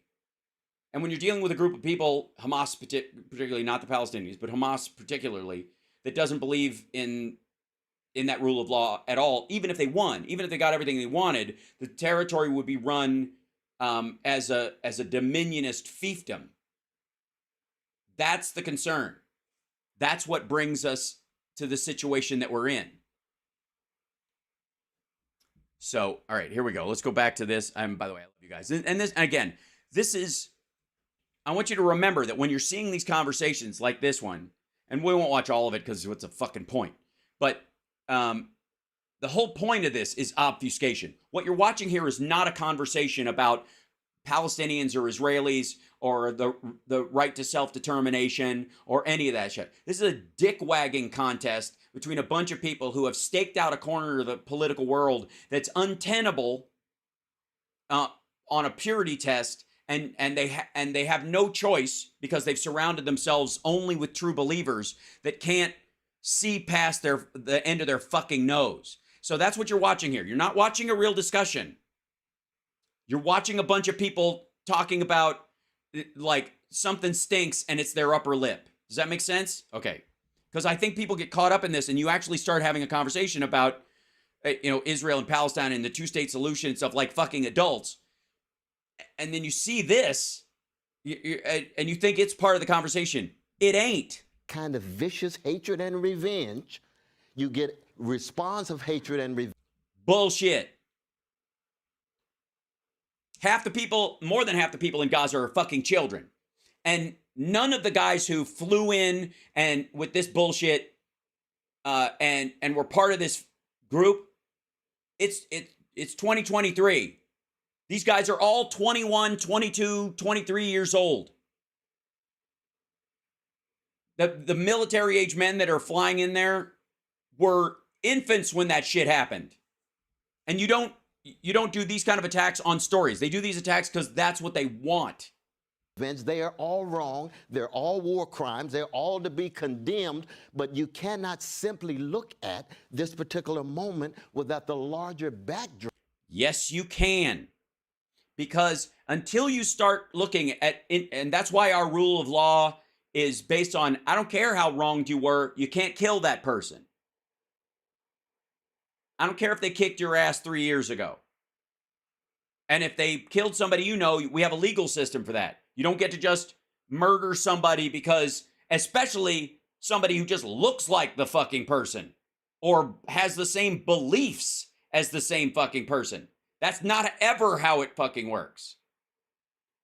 And there is a huge difference, as much as he doesn't want to admit it, of people engaged in protests, firing guns in the air, or snipers in a building, or people hiding behind regular human beings and flying into a fucking music festival with a fucking rape camp. Of an ugly occupation and the ugly attacks chronically against Palestinians. Well, the problem you have is that the Israelis were opening up Gaza and allowing people to come and go, and we're in a process of like a 3.5-year plan to try and integrate a lot of the Palestinians that were there. And again, after this attack, Hamas comes out and says, "Oh, well, we were fucking around." Not your words, largely right. Israel and the United States are primarily responsible for this attack. Professor Dershowitz. Well, I complained when Palestinian children were killed, but I explained why they were killed. Here is one of the leaders of Hamas. For the Palestinian people, death has become an industry. The elderly excel at this, and so do the children. This is why we have formed human shields of the women and the children. Hamas is the ones responsible for the killing of Palestinian children. Also, Hamas has a term. It's called the CNN strategy. And the CNN strategy is induce Israel into killing Palestinian children by using them as human shields. Then parade the bodies out on CNN, and you'll see what happens. People like Cornell. And I would argue that's the problem that they have in this situation, is that this attack is an inversion of that CNN strategy. They're going to try and roll it back and blame people. You've already seen it. Democracy Now! Has done it a bit. Yeah, it's rage farming. But there's a situation where they've like, now that there's going to be an attack by Israel, and you can see where they're flying rockets out of these buildings, and then the building gets hit, and then everybody's like, how dare they? And then they walk around with a dead kid, and you're like, I'm not 100% sure that's not an Israeli kid you dressed up in clothing that you snatched at this point. So the CNN, that like CNN strategy won't work in this situation. West will engage in crocodile tears, blame it on Israel, when the entire blame is on the Palestinians, Hamas, for using their children as human shields, and then using their children as shields to permit the killing of Israeli children. What is Hamas's charter? Yeah. I have the same outrage when Palestinian babies are killed, when Jewish babies. No, you don't. No, he doesn't. He doesn't. Because he's not writing articles about when Palestinians, he didn't write an article about, when Israel shoots, some people or blew up a building and killed some kids in there, and go, Hamas is to blame for, he never wrote an article, not once that I'm aware of, that said, Hamas is to blame for the Palestinian children that the IDF is killing by trying to clear these bombers out of these buildings. You didn't. You didn't write that article. You're not gonna write that article. You're never gonna write that article. You're only gonna use it as an addendum to the article about Israelis. That's the issue. Yeah, all three of these are Phillies. Yeah, Amy Goodman, yes. Well, I would argue Juan Gonzalez are one of the fill-ins, but yes, I love Amy Goodman, but Democracy Now! Has been doing this. They've been doing the CNN strategy. Or Israeli baby. I want you to have the same indignation when Palestinians are killed. Not when they're killed. Not when they're killed by Palestinians. You can't make a moral comparison when Nazi. He's saying, where's the common humanity? Again, I like enough of this. This is like I'm doing it. I'm getting sucked into this fucking conversation as if it's a real conversation. Both of these dickheads are posturing. Now, you want to see some real posturing? Let's. Fuck me, man. If that one's annoying me, just wait. Look, it's Lee Camp, the guy who was doing a show on RT, and Vladimir Putin was paying his fucking rent in New York for years, and says that the U.S. government made him lose his job, not RT didn't pack their shit up and leave. And he's gone full Roseanne on this shit. Now, there was a time when I liked Lee Camp, when I was sympathetic to some of his viewpoints. I gotta be honest, the dude has never been funny. Even when I liked him and I wanted him to be funny, he wasn't. And so he did the whole Jimmy Dore, like, I'm a comedian, drop back, which, by the way, you'll notice I never fucking do. Can I just say that for the record? You never see me go, I'm just a comedian, what do I know? And I'm just a comedian. As a comedian, comedian, whatever. No, when I'm doing this, I'm doing this. This is not my stand-up. This is not my music. This is not my acting. This is Hal Sparks' Megaworldwide. Take it as it is, and you don't need secondary fucking context. I'm either right about this shit or I'm not. I'm either saying something that makes sense or I'm not. It's not because, the other time I do this other stuff. That's not the fucking point. Ugh. It's just lazy. And it's this weird, it's a fallback so that you can cover. Yeah, what the fuck do I know? I'm just a pothead comedian. That's what Dore says all the time. Same shit. Anyways, this is it. Lee Camp apparently is of the belief, if I'm to take this giant fucked up cartoon graphic seriously, god damn, really? You're gonna use like a cartoon fucking font over a building being blown up? Did they let this happen? I feel like there should be a zoinks after it. Fucking idiot. The evidence, Oh my god, this and is there quiet. is a fair amount of evidence that Israel very well might have known this was going to happen. Bullshit. By the way, a fair amount of evidence means that this dickhead has watched a couple of videos and heard people parrot the one story that said it a dozen fucking times. Therefore, there are now 12 stories that say it. And allowed it. And I know the kind of instant reaction to that is, why the hell would they do that? Well, Gulf of Tonkin, obviously Pearl Harbor, because they really want it to happen so they can have a pretext for blowing up the thing. Well, that's also a stupid fucking argument, because what if there's nothing to let happen? Yeah, it's another people are talking, right? What if there's nothing to let happen? That ever occurred to anybody? This goes to 9/11 as well. What if we let our guard down and you're attacked? Did you let your guard down on purpose? Oi. Well, you know, the other person doesn't have to punch you if you put your guard down. You know, they still take effort on their part to be violent and gross, and you shouldn't have to have your guard up, for one, but that's another one. having an assault on your people allows for all kinds of funerals.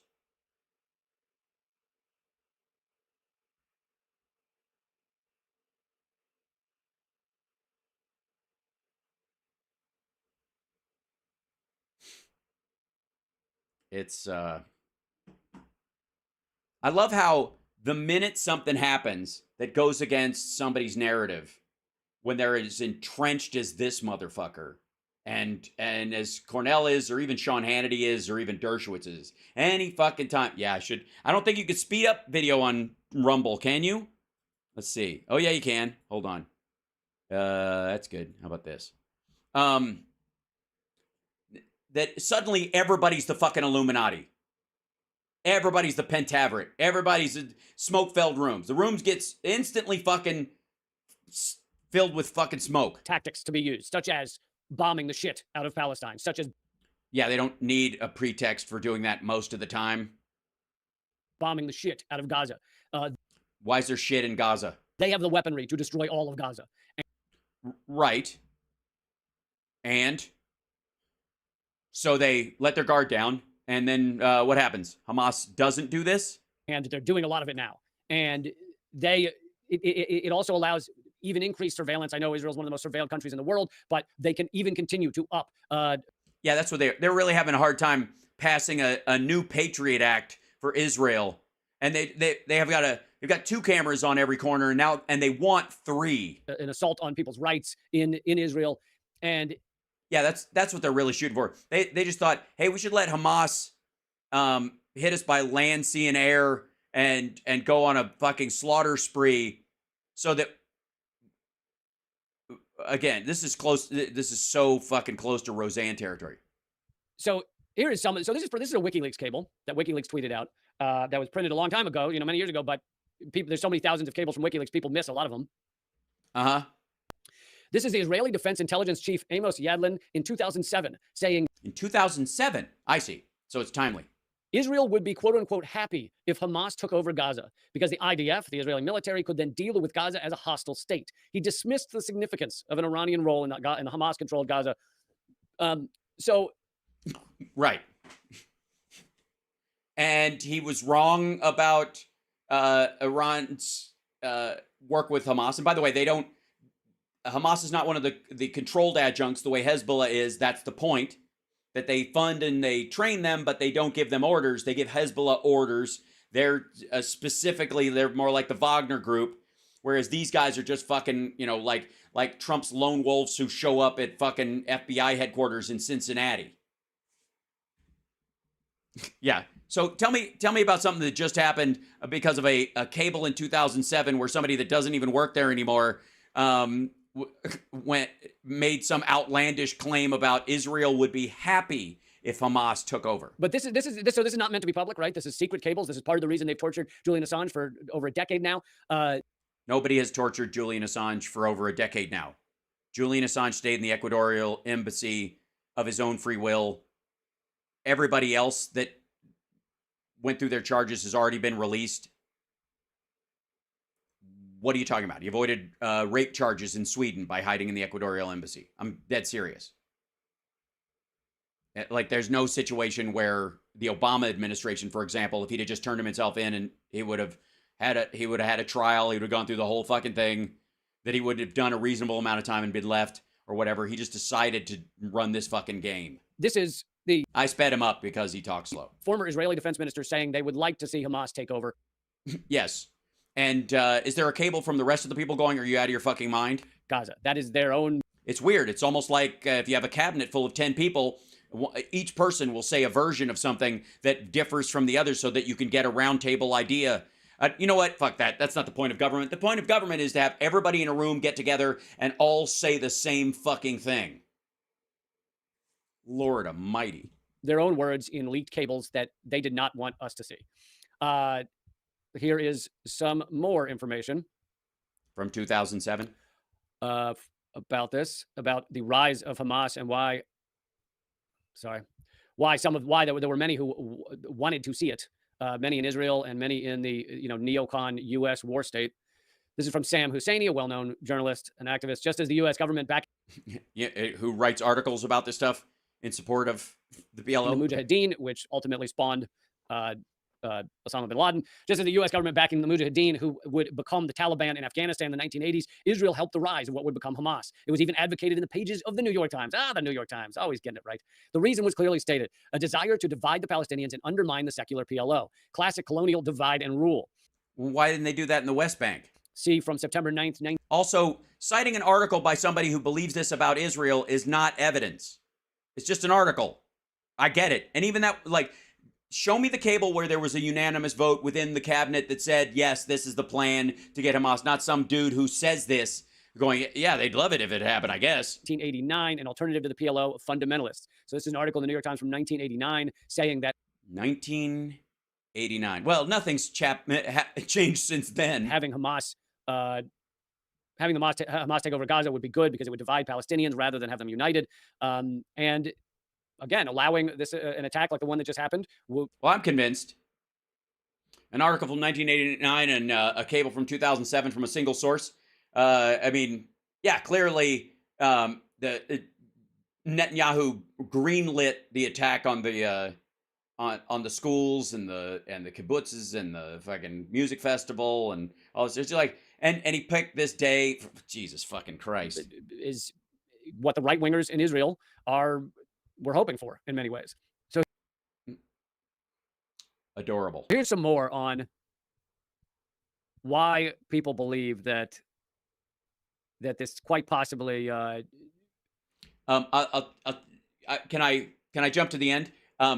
Why? Here's a question: why people believe this? Okay, first of all, only people who already believe that kind of thing watch Lee Camp, and Lee Camp's only job is to fucking look for needles in haystacks that will reassure their paranoid delusions. That's why. You can if you go back over this entire fucking exchange, just like Cornel West did, just like fucking Dershowitz will do, you can find somebody right after a bombing, right after an explosion, or right before saying something that you can go, aha, and attach to that. You got to ignore everything else, and you got to ignore fucking decades of time in between stuff, but you can cherry pick these fucking examples and go, see, that's why it happened, because of this fucking thing. Yeah, that one thing, that's what made it happen. So that's Lee Camp's fucking job now. Lee Camp's fucking job, just like Russell Brand's was. Boy, has he been fucking quiet lately. Yikes. His job is to go back through either naive or genuine support for some particular group over time, or violent and naive support, or like opposition to a particular group over time, and cherry pick certain parts and put them together and draw fucking tenuous neurological conclusions from those things and go, see, so the world is a setup. Therefore, tune in tomorrow as I take complicated things and make them simple. They knew this was going to happen at minimum. This person who generally does quite good tweets and quite good information. Quite good tweets. Says, did you know Israel created Hamas? There were two reasons for this shocking strategy. I don't know if they created Hamas, but they might have fostered it. No. You don't. Excuse me. You don't get to say they do quite good tweets and quite good information and then question their premise right out of the fucking gate. That doesn't sound quite good. If they're asserting that Israel created Hamas and that's their premise. Divide and rule, split the Palestinian leadership into two divisions, use Hamas's hard line as an excuse to reject any peace plan, create a controlled opposition which is violent enough to keep the endless war going and sabotage. How do you do that exactly? How do you create that, quote, controlled opposition? How do you control them? Because they don't look very controlled. And is this asshat one of those people who thinks that we helped the Yusuf and the Mujahideen because we wanted to create Osama bin Laden, you dumb fuck? Good Lord. Peace plans. This person says Hamas is an offshoot of the Muslim Brotherhood, which has had very close relations with the U.S. and the West for decades. Yes. If you mean that they've had fucking targets on their backs every time they leave Iran. And then what the living shit? And this person goes on to claim it's backfired because Hamas is now too strong and has just shown their strength. Jesus Christ. Wait, he's about to tell us another thing that's wrong with his quite good tweet. Know that this is in the end going to backfire. I mean, again, it's tough to tell a people who has had their lives destroyed for decades and decades and had their kids murdered, etc. And if you remember watching the Great March of Return, the IDF snipers were picking off. And again, this is a crime. It's a crime against humanity. It's a war crime, except the Great March of Return was not a war, so it's not even a war crime. It's worse than that. It was just straight up murder. But they were shooting and killing, and they knew what they were doing. Children, elderly, press people with press written all over their outfits, medics, and they killed multiple journalists. They killed multiple medics. And they killed multiple Hamas fighters who were wearing medic clothing and wearing the press outfits. And it turned out in some cases that the Hamas themselves had killed the reporters and taken their outfits and were using them to get close and were wearing the same shit and were wearing like Red Cross outfits to get close enough to fire rockets and shit and fucking get out of here. This again, trying to take a complex situation. Everybody you have to check any kind of strategic thought at the fucking door and act like, I was just standing there and this dude runs up with a fucking bat. It's just so lame. It was just, they knew what they were doing and they were going out and they've gone after the. And Hamas doesn't know what they're doing until they grew too strong to be controlled and that they were, so Hamas, oh God. The press, they've killed journalists quite clearly. So here's a quote from a former IDF. No, not quite clearly. Soldier. And this is being brought to us by Kit Clarenberg, who always does amazing work. Always does amazing work and great and quite good. I'm not going to play the clip because. But it's quite good. Because it's 7 minutes long. But here's a quote from the clip. I served in the IDF 25 years ago in the intelligence. 25 years ago. Okay. Forces. There's no way, in my view, that Israel did not know this was coming. Something is very. Well, then that settles it. 25 years ago. I mean, you're up on the latest shit. Also, how many days do you have to think it's coming before it's a surprise when it finally does? The rest of the world didn't believe Russia was going to invade.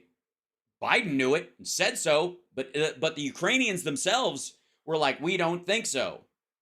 And then they were. The Ukrainians have access to all kinds of shit, and they were still caught flat-footed, in theory. The Biden administration was telling the Europeans, everybody. America has a great military, but so far we don't have a ray that sees into the heart of someone to when they're serious about an attack before, as of as opposed to like bluffing, right? So does that mean like Zelensky wanted Bucha to happen so he'd have an excuse to fucking take back Crimea through a protracted war that Russia only thought was 6 days long? Very wrong here. The surprise attack seems like a planned operation on all fronts. That's because you're a fucking paranoid asshole. And Israel, most of you know this, but Israel has the most sophisticated spy system in the world.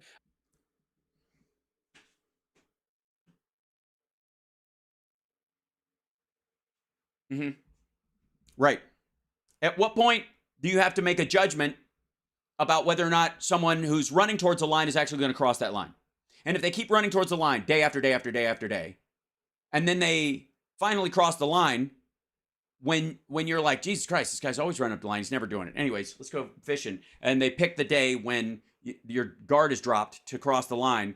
Is that because you didn't have the ability to watch the line, or because you chose... You assumed today would be like yesterday and the day before and the day before and the day before and the day before, and that they had agreed, they rope-a-doped this, they admitted to it for 3 fucking years.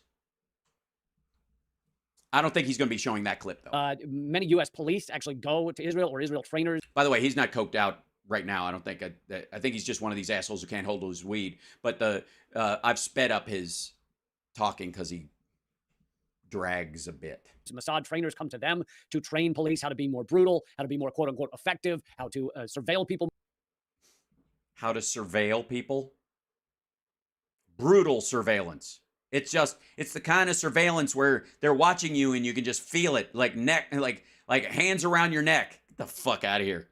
Oh my God. Again, today is less about the conversations on these issues, quite frankly, and more about the level of idiocy in the actual discourse. Because again, I want everybody to recognize that there is no clear, concise answer in the long-term back and forth about this. If you're going to try and rehash what happened in 1948, you're going to fucking fail. It's never going to work. And if you're going to argue that, Israel responding to Hamas is an attack on the Palestinians, then you're going to also have to, you're tacitly admitting that Hamas does represent the Palestinians, and what happens to Palestinians because of the actions of Hamas is part of Hamas's plan, and therefore they don't represent the Palestinians. It's a fucking Gordian knot of bullshit. And the issue that I have with a lot of these discussions, besides the fact that Jimmy Dore apparently has decided to bring on a convicted child molester, that's Scott Ritter. Scott Ritter did 2 years for sexting and trying to meet a 15-year-old girl for sex, who turned out to be an undercover police officer. He worked for the International Atomic Agency in Russia for a period of years. And Jimmy has him on, I think. I don't know if it's Jimmy there. So I saw this on the Mother of All talk shows. Scott Ritter was on, and he had... And yeah. And anytime Jimmy is flipping channels and a convicted child molester is on, Jimmy stops and listens. Some really insight into what's happening with... Some really insight. The kind of insight that only a guy who did 2 years for trying to fuck a 15-year-old girl can do. I mean, who's your next guest, Jimmy? Matt Gaetz? Israel-Palestine. And so here's his insight about... His insight. Let's hear it. How this happened, and then we're going to show you how he thinks it's going to end. Great. Let me guess. It ends with him flying to Russia and fucking a 15-year-old girl. Right. So here we go. With Jimmy as his wingman. Correct. I mean, this is a conflict that cannot end until one side or the other has been decisively beaten and is willing to make... What the fuck is this? See? He said what I said. And, diversity is our strength. The kind of compromises that they're not willing to make now. And frankly speaking, given the level of suffering that the Palestinian people have undergone over the past 7 decades, they're not likely to be the side that breaks first. Israel is a fundamentally broken nation, moral. Right. So Scott Ritter is predicting, and Jimmy agrees. Hi. He's looking at me like that. It's just creepy. Ugh. I feel like a pork chop. Fuck. He agrees that Israel is weak and they're going to lose this battle. It's a nation that, regardless of what you think, I know some people take umbrage at this, but I happen to be somebody who believes that Israel has the right to exist, and Yeah. Notice Jimmy did not turn to the camera and nod on that one. We should respect Israel's right to exist, but not in the way that it exists today. You can't exist on the backs of people that you've enslaved, and they haven't enslaved the Palestinians. In fact, it's worse than slavery because. Well, no, slavery is very specific. The Israeli people are not enslaving Palestinians. It is a sequestered region. That's it. Call it an open air prison, but they're Arabs that are free to travel. They get out of there. The issue is they're not enslaved. They're not cotton mills in fucking Gaza. Slaves at least get to have the pretense of working in the fields. Oh, at least. Well, at least he enjoys the Florida idea of, if there were slaves, they would at least learn some skills that they could use later. Jesus Christ. Hey, Ron DeSantis, I think you found your running mate. God damn. Pretending for a moment maybe they're free. The Palestinians, especially those in Gaza. Yes, while they're singing. What the fuck? Are stuck in this open air prison, not of their own construct. Israel underwent a fundamental change in its demographics and politics in the 1990s when they opened the doors to the former Soviet Union, and hundreds of thousands of Soviet Jews fled to Israel, altering the balance. So when I was in Israel in the 1990s, there was a struggle between right and left, but both agreed that there was a necessity for peace. However imperfect their political solutions. So what are they like?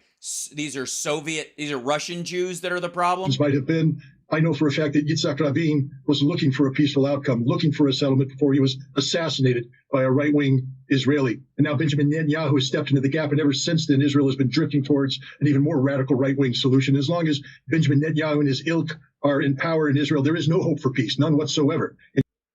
Well, but it doesn't matter because you just said they're going to lose because they're fundamentally broken, and so they're not going to fight back. And you are right. Israel will go into Gaza with a vengeance, and hundreds, if not thousands, of Palestinians will lose their lives. And in the end, some morally conscious nation, and I say that with the greatest hesitation. Say the words hesitation. I think he's being ironic, fuckhead. I don't believe it. There's no such thing as a morally conscious nation that keeps their Who the fuck is that guy in the hat? That's hilarious. Tongue silent now. But some nation, the United States perhaps, will say enough is enough. Even we can't stomach the slaughter that you have perpetrated, and it's time to bring this fighting to a halt, and the cycle will begin all over again. Yeah, I don't think so. Yeah, he was being sarcastic. Exactly, Kathy. Like, this is just... Good Lord. Till the neck down. Now, the only hope for this outcome not to go that way is if Hezbollah gets involved in a major way. Jesus Christ. So the only hope for peace in the region is if Hezbollah joins Hamas and destroys Israel. Gee, I can't imagine why Jimmy stopped on this video and said, this represents the depth of my heart. This rings true.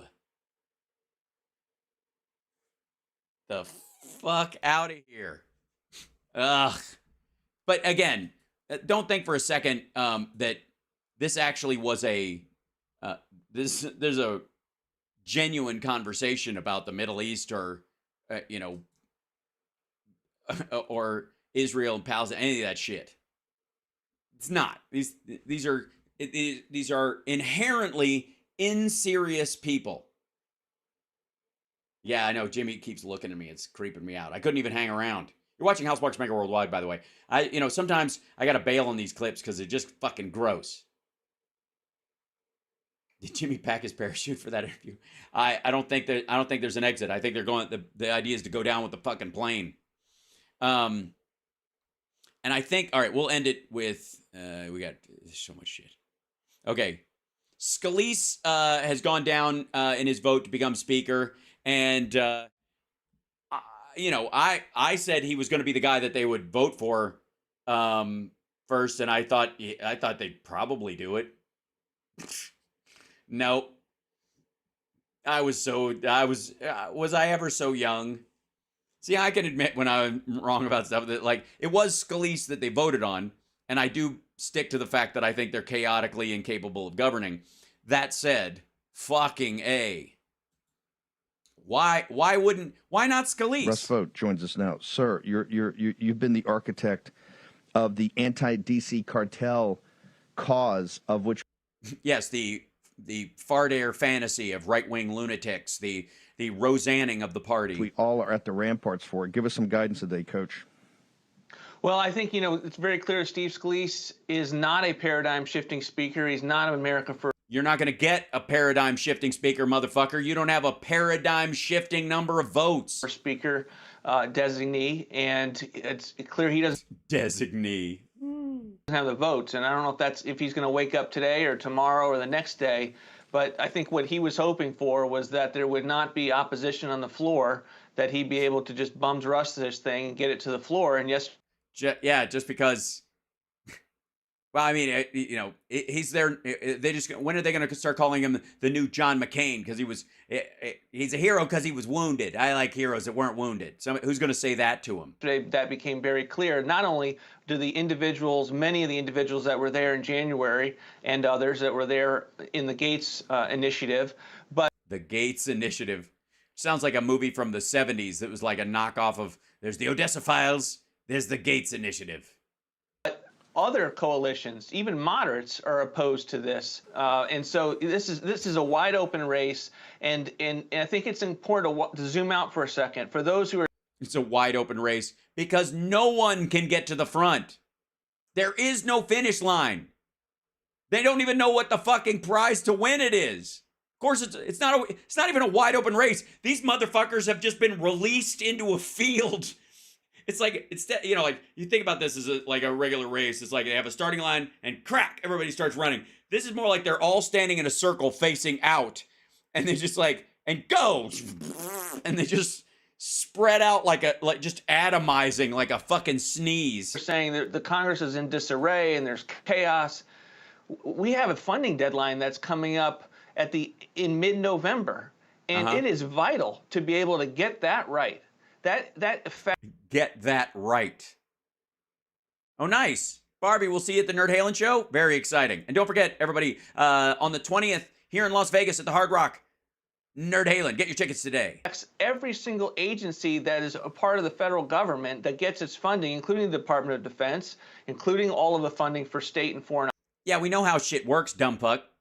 You're the one making sure that nobody gets elected. That has to be gotten right. And we can't govern by these. I just stop there. You can't govern. You have no interest in governing, dumb fuck.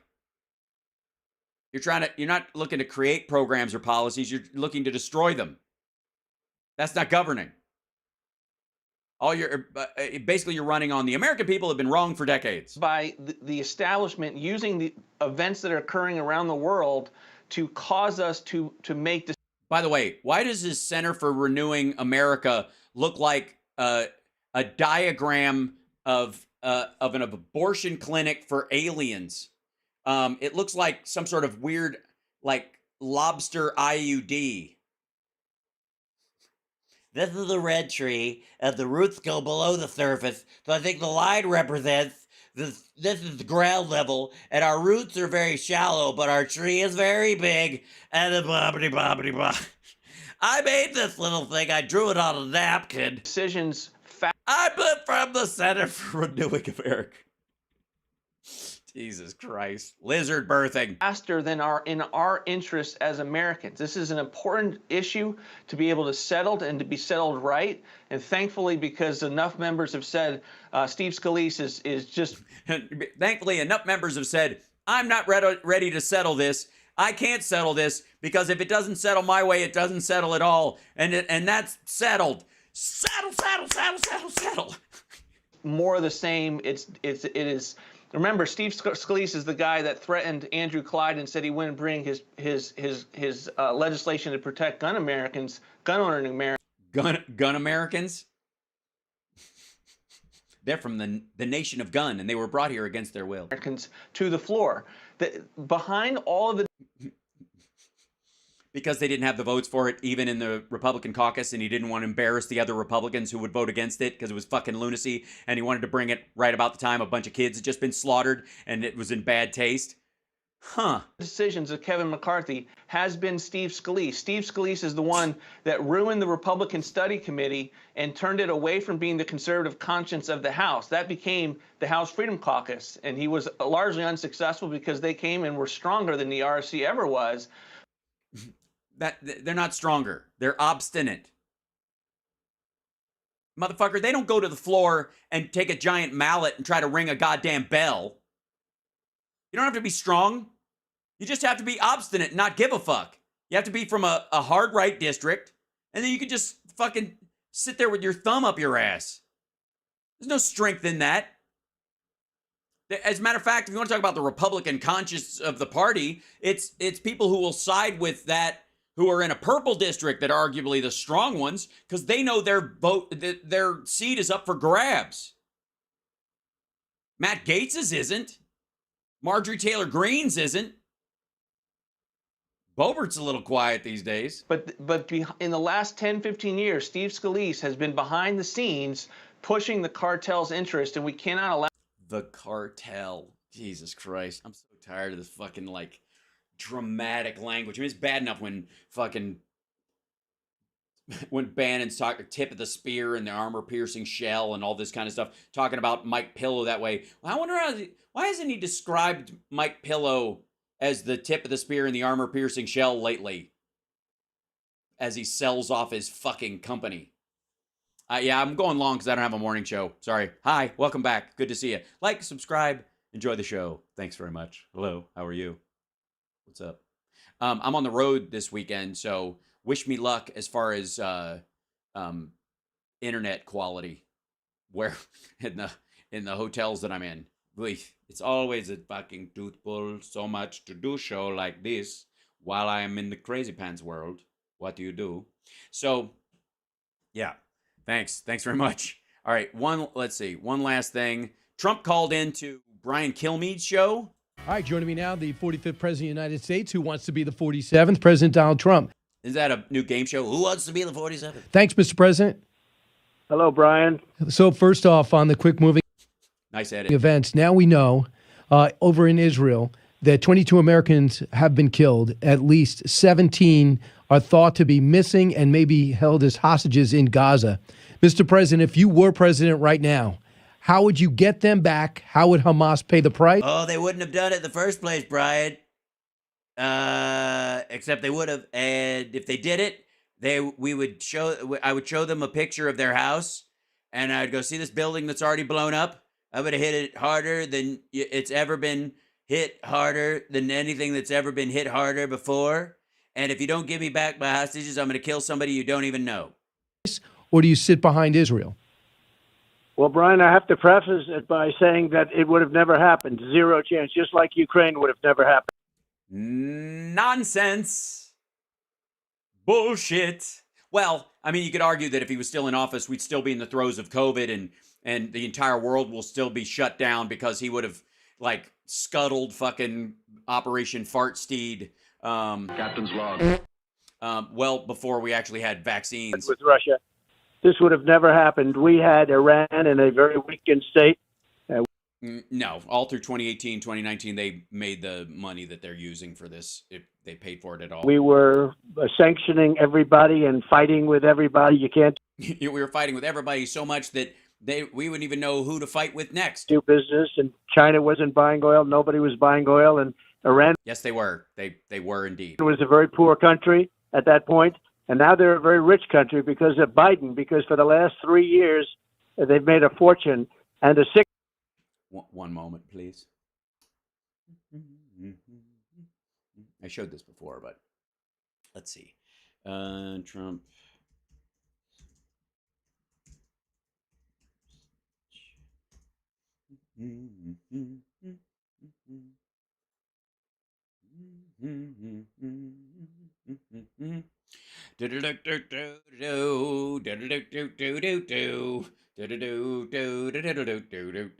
Boink, boink.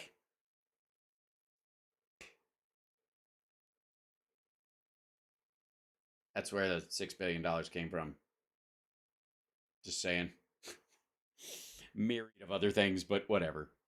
We don't have to listen to this shit. Like, $1 billion is a lot, but it's peanuts compared to the $100 billion a year they make on oil. Bullshit! And they're very rich. They were a very poor country, and now they're a very rich country. They were not a very poor country. And they're the ones leading this whole situation. No, they're not. And if they were leading this, Hezbollah would have been behind the attack, not Hamas. You have a big problem on your hands, and Israel has a problem like they never envisioned. This could have never happened under the Trump administration, Brian. But having said that, you had great relations. You still do have great relations with Prime Minister Netanyahu. No, not really. No. Did you hear what he said in Iowa or where the fuck he was? Put together a coalition government. They're all on the same page. Mobilized 300,000 men. They've asked for and gotten our support, additional munitions. But right now, Mr. President, if you were in control, if you were in what would you do? What would be your plan? the Oval Office, what would you do to get our Yeah, it's not a good question. Because he'll say something bullshitty like, A, it would have never happened to be, you got to be strong, and we had a great plan, and we were people doing things, back? and we could do it so quickly. What would you do I wouldn't tell you what we'd do because we do it so quickly, people wouldn't even know what we did. for retribution for the 22 dead? You are going to have to be, and I have to preface this by saying I don't like telling you exactly what Understood. I would do, because if I do, What I tell you, just here's what I would do, Brian. I would do the myth that I know what to fucking do. I would just make up a fucking. I'll just pretend there's this secret sauce I have. You know, the kind of thing that made my casino and Trump steaks so popular and so profitable. you're basically doing exactly what Biden does. He was saying we don't want to be attacked from the north, meaning through Hezbollah, with Hezbollah. If they don't want to be attacked from the north, that would be terrible because that's the vulnerable point. And I Also, what the fuck? say, why are they saying all of these things? Because they didn't, and you're stupid. And guess what happens? That was yesterday, and today they were attacked by Hezbollah from the north. It's just incredible. So You do realize that's the only direction Hezbollah can attack, we don't want to be and they rebuffed them. stupid people and tell, but I will say that this is all being caused by Iran. Iran is making a fortune, as I told you. They went from not making money with their oil to making a fortune. China wasn't buying. Nobody was buying. I said, if you do any business with Iran during this period of time, we would have had a deal with Iran Right. within 1 week after I won the presidency. That horrible day didn't take place. That horrible result that was disgraceful, a disgrace to our country. It'll go down in infamy Right. when you look at what's happened to our country since. No, it's you losing the 2020 election isn't right up there with Pearl Harbor, dumb fuck. Sorry. Then. But I know you But never you have paid, to under go your through it. administration, you guys never paid All ransom. coming through. You guys never paid ransom. No, he just let North Korea engage in nuclear testing in exchange for Otto Warmbier. Brian, it's all coming through Iran, and Obama wants to. He doesn't want to talk about it. He doesn't. Obama doesn't want to talk about it? Why not? Maybe it's because he's not president anymore and he doesn't want to step on Biden's toes. Want to mention. He doesn't even mention them in his statements. Why didn't Obama mention Iran in his statement? It's all coming through Iran. But you mean President Biden. So No, I think he meant Obama.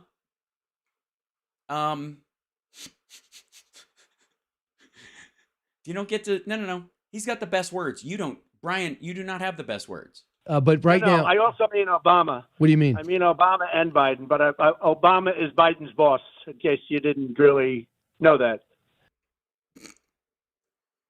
He's president now. He doesn't have a boss. The American people are his boss. I suppose Obama's a voter, and he's got as much say as any of the rest of us. Just one vote. You believe Obama is, you believe President in my Obama opinion, the boss. I don't think Biden knows what's happening. To be honest with you, I think that Obama is calling these shots, and he's always felt this way about Iran. There's no question about that. No, I think Obama's felt what way? People certainly are calling the shots, not Biden. So you don't have any, this is just your gut tells you, but you don't have any proof that President Obama's calling. No proof. The fuck out of here. Proof. Who needs proof, Brian? Only shots. No, it's my gut, but Yeah. my gut's been right about My gut's been right about a lot of things, like how tasty fish delights are. everything. So, It's good. they have an expression out there. Trump's been right about everything. You take a look at, Yeah, it's an ironic phrase. go down the list. We've been right about everything. So you know how volatile No, you haven't. the Middle East wall, is. we're right I'm just saying, bleach and light bulbs don't cure COVID. about all of the people pouring into our country, right about Ukraine. We're right about everything. How are you right about Ukraine? What do you mean right about Ukraine? Just that it wouldn't have happened, or that it did, or that it shouldn't? So what do we do? And, What do we do about? What do you actually do now? Well, I can't tell you, Brian. It's a super secret, top secret, security plan. I mean, I could call people and tell them or whatever. I called Anthony Blinken and I told him the plan because I was like, they haven't thought of this. Getting our people back. There are a lot of people from Obama in the administration that circle the Oval Office desk, the Resolute desk, and it's one of those things. But it's one of those things. You mean Biden brought in people he trusted who are competent at their fucking jobs? whether that's the case or it's Biden, we are in a mess right now, a mess that should have never happened. I understand that, but if this is dropped in your lap, He's trying. Brian Kilmeade, the very definition of insanity. what's the best course of action, knowing that Israel is fully mobilized as a nation? Robert O'Brien told. Well, you gotta just, you gotta let them kill everybody. I think kill everybody. You're gonna lose some hostages, but you just gotta carpet bomb the whole place. I think a giant nuclear bulldozer would take care of the Told whole me thing. Saturday night, first thing I would do is get our best hostage negotiators over there from the Don't give him fucking clues, dummy. And by the way, our hostage negotiators are over there, dipshit. FBI to the military, and that was before we knew Americans were involved. What could we do to make sure those Americans What could we do? are out okay? Well, I think that's a big step, but I think that's a step that's very late right now. It's very late. When you see what they're doing to people, when you see what's taking place over there, you have to. Okay, so we're beyond the part where we can negotiate for them. So fuck the hostages. Okay, so what do? Dead agent philosophy? Just send somebody in to kill the hostages so they don't have a bargaining chip? Be very hard in Iran. I don't want to tell you what I would do with Iran, but it's Because you have no fucking idea? very simple what I do. What would you do? Obviously, it'd be very simple. Anything you do is simple. It would be simply destructive, but what are you going to do? Bomb them? What are you? I mean, is that? What is it? You're going to call Bibi Netanyahu and say, hey, we're going to bomb Iran and we're going to tell them it was you. But this is all about Iran. Iran is leading this. Iran is wealthy. They just got $6 billion from No, they didn't. Those funds are frozen. an incompetent president. Iran is very, very wealthy right now. No, they're not. And this didn't cost money. This was very cheap. Now, and on top of the tremendous amount of money they've made in a short period of time, 3 years. Remember, under the Trump administration, Motherfucker, nobody cares. What would you do now? What do you do? they couldn't have prosecuted this war because they didn't have the money. We would have been. The fuck? How much do you think this cost, dude? It's like guns and bullets are hard to fucking get in that area of the world. The rockets are fucking handmade, and they came in fucking canoes and paragliders. It's like 18 gallons of diesel. That's all you need. We would have made a deal with them, and they would have been just fine. They would have been. Everybody would have been happy. What the fuck does that mean? We would have made a deal with them, and every one of them would have been fine, and they would have been happy. But what they've done now is, through weakness, is they've made a fortune on oil, and they've got another relatively peanuts compared. Hold on. You would have made a deal with them, and one would have been happy. In this deal, I guess Iran doesn't make any money and can't sell any oil. So how do you make that deal? To the oil money, but they've got $6 billion.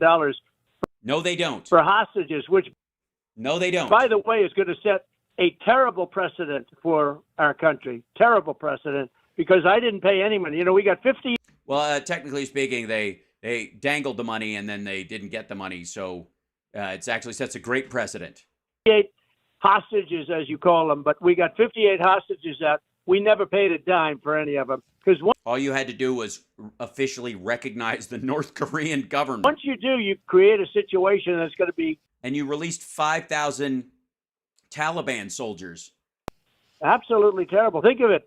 They got $6 billion No, they didn't. for 5 hostages. It was 5 and 5, and then They got $6 billion. And the precedent that's set, Brian, is terrible by doing that. So I want you to hear what the Crown Prince. No, Brian. Stick with this. Ask him again.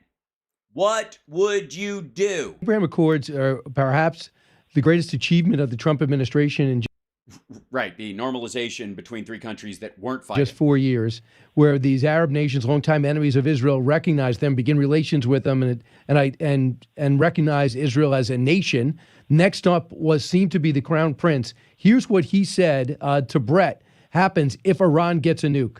The world cannot see another Hiroshima. If the world see 100,000 people dead, that means you are in a war with the rest of the world. So it's a useless effort to reach a nuclear weapon because you cannot use it. If you use it, you got to have a big fight with the rest of the world. If they get one, will you? If they get one, we have to get one for security reasons and for balancing power in the Middle East. But we don't want to see that. So if they get one, what's happening. If they get one, he's going to get one, and that's true. And he made a statement, and that's the way he feels. Okay, thanks for so he made a statement, did he? And that's the way he feels, and it's true. Okay, and God damn, in the Middle East, and you can kiss that deal goodbye with Israel and Saudi Arabia. You can kiss that deal goodbye. Why? You just said it was Iran behind everything. Iran is the direct enemy of Saudi Arabia as well. There has actually never been a time when Saudi Arabia and Israel have been more aligned in their desire for the power balance in the Middle East. That's going to be gone now for a long time. We would have had that. We would have had Saudi Arabia signed a long time ago. Why didn't you? They would have been signed up along with the other countries. Why didn't you? That already signed the Abraham Accords. But you can kiss that.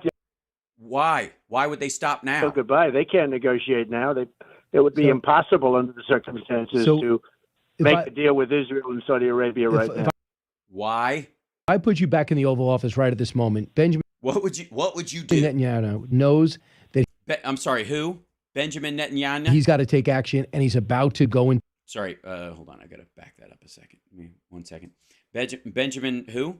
That's right at this moment. Benjamin Netanyahu knows. Oh, Benjamin Netanyahu. I see. I'm not familiar with that gentleman, but I'm sure he's very important in the Middle East.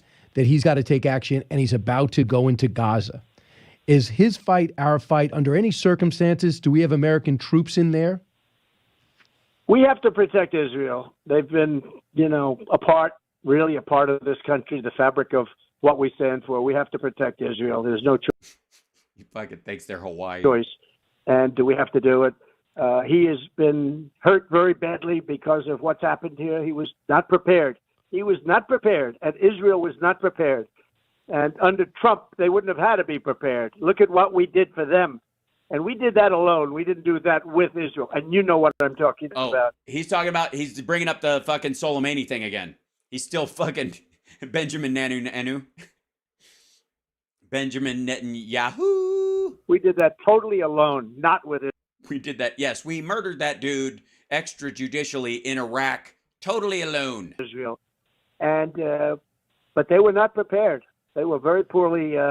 Was the prime minister distracted? Their intelligence would have been able to pick this up. Thousands of people were involved. Thousands of people knew about it, and they let this slip by. That was not a good thing for him or for anybody. Thousands of people? What the fuck are you talking about? First of all, they're always ginning for this kind of fight. Secondly, it wasn't thousands. It was a few hundred. And they're all fucking psychopaths. Of course they can keep a goddamn secret. Do you think American intelligence should have been able to help on that? Or is that solely... Well, I would have thought American intelligence, but we don't have much intelligence in our country anymore. You look at our intelligence people, Well, thanks to, you giving Israeli intelligence to the Russians, they don't share as much as they used to. Usually, they were the ones that said the laptop from hell was from Russia, okay, 51. No. They said it was Russian disinformation. There is no laptop. Intelligence agents, and it turned out to be a lie. Yeah, the existence of the Hunter Biden laptop, yes, it is a lie. I think that, and I've said this for a long time, our so-called intelligence has been highly overrated. It can be great again, but it has been highly overrated. Well, I mean, you did fuck with it, and you did tell them to ignore certain things while you were president. They ignored you and hid certain things from you because they saw you as a danger to the country. But that was an awkward time, I got to say. Our intelligence should have known about it, and Israel's intelligence definitely should have known about it. Have you talked to the prime minister yet? Brian, he has to talk to people who are important. And I don't want to say about, That's a no. who I've talked to, but I was very disappointed that I talked to Zeb Green Valley. He's one of the people who met me at dinner at Mar-a-Lago after the Club 47 thing. I met Siggy Weigakorix is a fan. Who has always been with us from the very beginning. And a thing like this could happen. I talked to Mike Pillow. I think it was him. It was somebody with a Minnesota accent. And now they're getting hit. The goddamn asshole called me by mistake. I was trying to make a phone call. I'm like, goddamn, it's Trump again.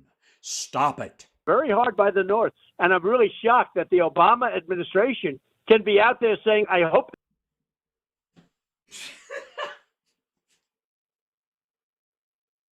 I'm shocked the Obama administration can be making any kind of statements considering there isn't one. It should be, it's adorable. Say, what was that again? The North. And I'm really shocked that the Obama administration can be out there saying, I hope they don't attack from the North. Right. Yeah, I guess. I would be shocked too, because that would mean that time travel is possible and that we're living in a Groundhog Day loop. Why are they doing that? How stupid a statement. That's like you asking me what I do. I don't want to tell you what I do exactly. Because you don't know exactly what I do. But, you just...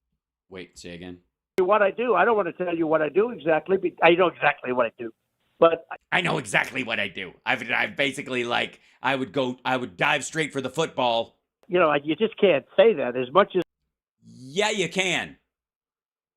I respect you, Brian, and I do respect you a lot. And I appreciate you've been very nice to me over the last year, which is you've come a long way. But, you just don't want to give away your chess game, right? What chess game, motherfucker? This is happening right now. You're not the president. You do not have a play in this. If you have advice or counsel or theories that would actually help, you say them. This shit is not going to still be up for grabs in 16 months when you're still not fucking president. Same thing with Ukraine. Motherfucker, that ship is fucking sailed. So if you have a 24-hour plan where you could actually do it, tell everyone. Because if it would work, you'd think they'd use it. And if it doesn't work, that's why. Understood. But I will say this. It all starts with Iran. Everything that we're talking about, every single death, everything that you've seen, it starts and ends with Iran. And I know you don't want to give away strategy, but he hasn't mentioned Iran in one of his statements. His policy was totally opposite of yours when it came to Iran. He looked at Saudi Arabia as the problem, and Iran to get back into the nuclear deal. That was his plan. Well, then why are they negotiating this relationship with Saudi Arabia and Israel at the same time, dum-dum? Oh, because you're still using a talking point from 3 fucking years ago that was based on something Trump said and not something the Biden administration actually said later? Well, you're right. He had the exact opposite. I call it April Fool's Day because you can't. Oh, my God. And it's like, you say something like, who would like open borders? Oh, my God. Who wants people coming in from foreign countries? April Fool's Day, open borders. Who wants no voter ID? It's April Fool's Day. They want. Yeah, no one knows what the fuck you're talking about. Here I am like an idiot. I think this is like a piece of material that like a stand-up clings to, and somehow it's not getting a laugh, but he's like, God damn it, this is funny. I'm going to keep doing this. And then you get up on stage and you run out of shit to say and you've forgotten, and you're like, oh God, what's my opening bit? And the only thing you can remember is the bit that failed. No voter ID because they want to cheat in elections. I mean, they want no voter ID. Why, Brian? Why don't they want voter ID? They do. We just want a national voter ID, and Republicans won't vote for it. And not the Democrats. It's the people. I think 84% of them said, no, we want voter ID. But the leaders want no voter ID. They want high taxes. They want all So- electric cars, which is going to drive the price up, and they don't go far enough. You know, it's all these things. They want the opposite, almost the opposite of every single thing that's good for our country. Yeah, this is a story he's been telling for a while. I don't know if I have that one in here. Where's Dick? Hi, Dick. Do we like Dick? Yes. What? It was the they don't want anything that's good. That quote, whatever. And you have to wonder about that. You do. But you know, it's very It's one of those things. you sad. know? I look at what's happening, and I look at the weakness. This is largely because they don't respect the United States anymore. They don't respect our president, and they don't respect the United States. They would have never done this with me, and they didn't. More with the 45th president. Good Lord. Nope. Pass. You're watching Hal Sparks Mega Worldwide. I'm going a little bit late tonight. I hope that's okay. I got to pack still because I got to fly out in the morning, but I don't have a morning show tomorrow. I'm sorry. And tomorrow's afternoon show will be a sliding scale of where it is, depending on hotel time of check-in and San Antonio time. I think that's Central Time. San Antonio Central Time? I don't know. We're at San Antonio and then Dallas and Houston. Like that. So yeah, Central Time. So it'll be on that time scale. But even then, I've got sound check. It's going to be a lot. I'm already tired this weekend. Shit. Thank you. Yeah. Not Austin. Not this trip, I don't think. I don't know. We're kind of, yeah. Yeah, San Antonio, Dallas, and Houston. And then Austin's in New Year's, I think. Yeah. I think it's New Year's in Austin, if I'm not mistaken. And I probably am. I don't know where I'm supposed to be. I know I'm going to be in Kansas on Monday and Tuesday. I know that. But we'll figure that out later. Anyways, April Fools. So let's see. And that's, yeah, well, we got through almost all of it. Yeah, we got through a bit of everything tonight, man. Yeah, what a fucking show. So much stuff, and not a serious discussion anywhere amongst these assholes. Not at, like, all of them are just, how do you lay the blame at Biden? How do you pretend that, you know, how do you talk about this without admitting that Vegas is on the 20th, and then the 21st is Sexy Liberal at the Saban Theater in LA. I'm again going to be like fucking exhausted. Next week is going to be fucking insane. I'm going to be crawling into the following week. How do you know about Steve Scalise? Yes, Steve Scalise lost the vote and dropped out of the race. He doesn't want to be speaker because they tried once and failed. And that's how this is going to go with fucking everybody until they can agree on somebody nobody's ever fucking heard of. Listen to me. Anyways, it rained today. Thanks, Obama. Thanks, guys. You're on my list too. Silly sweet people. But anyways, I will see you guys tomorrow at some point. And then we'll see. It might be even a best of on Saturday for the radio show. We'll keep our fingers crossed. But it really has to do with the internet wherever I'm going to be. Shit. I might have to. It's one of those situations where I might have to, like, leave before the rest of the band in a rental car one way and get there if the timing of it doesn't work out. Hey, God. It's so much I have to do. It's so much. It's a lot. Gotta pack up all my shit. And I gotta bring two of every wire. Every plug, every cable, every possible thing, just in case. Ugh. I should get Trump on my show. He probably would come on because he's stupid. I do need a private jet, that's true. But then I would want to fly it, and that'll make me even more exhausted because you got to be super awake when you're flying. I'm not trusting autopilot. Never mind. I love you guys. No. I will say that I'm excited about being in Texas just for the size of the steaks. I'm going to be eating some of the biggest, dumbest steaks ever. Yeah, see you at the Alamo. God damn it. All right, I love you guys. I'll see you tomorrow. I'm going to go pack and try to sleep. And, oh, God.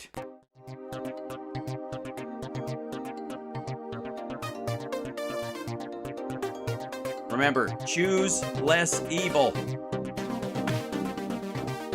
Right after this. As promised, here's more of my interview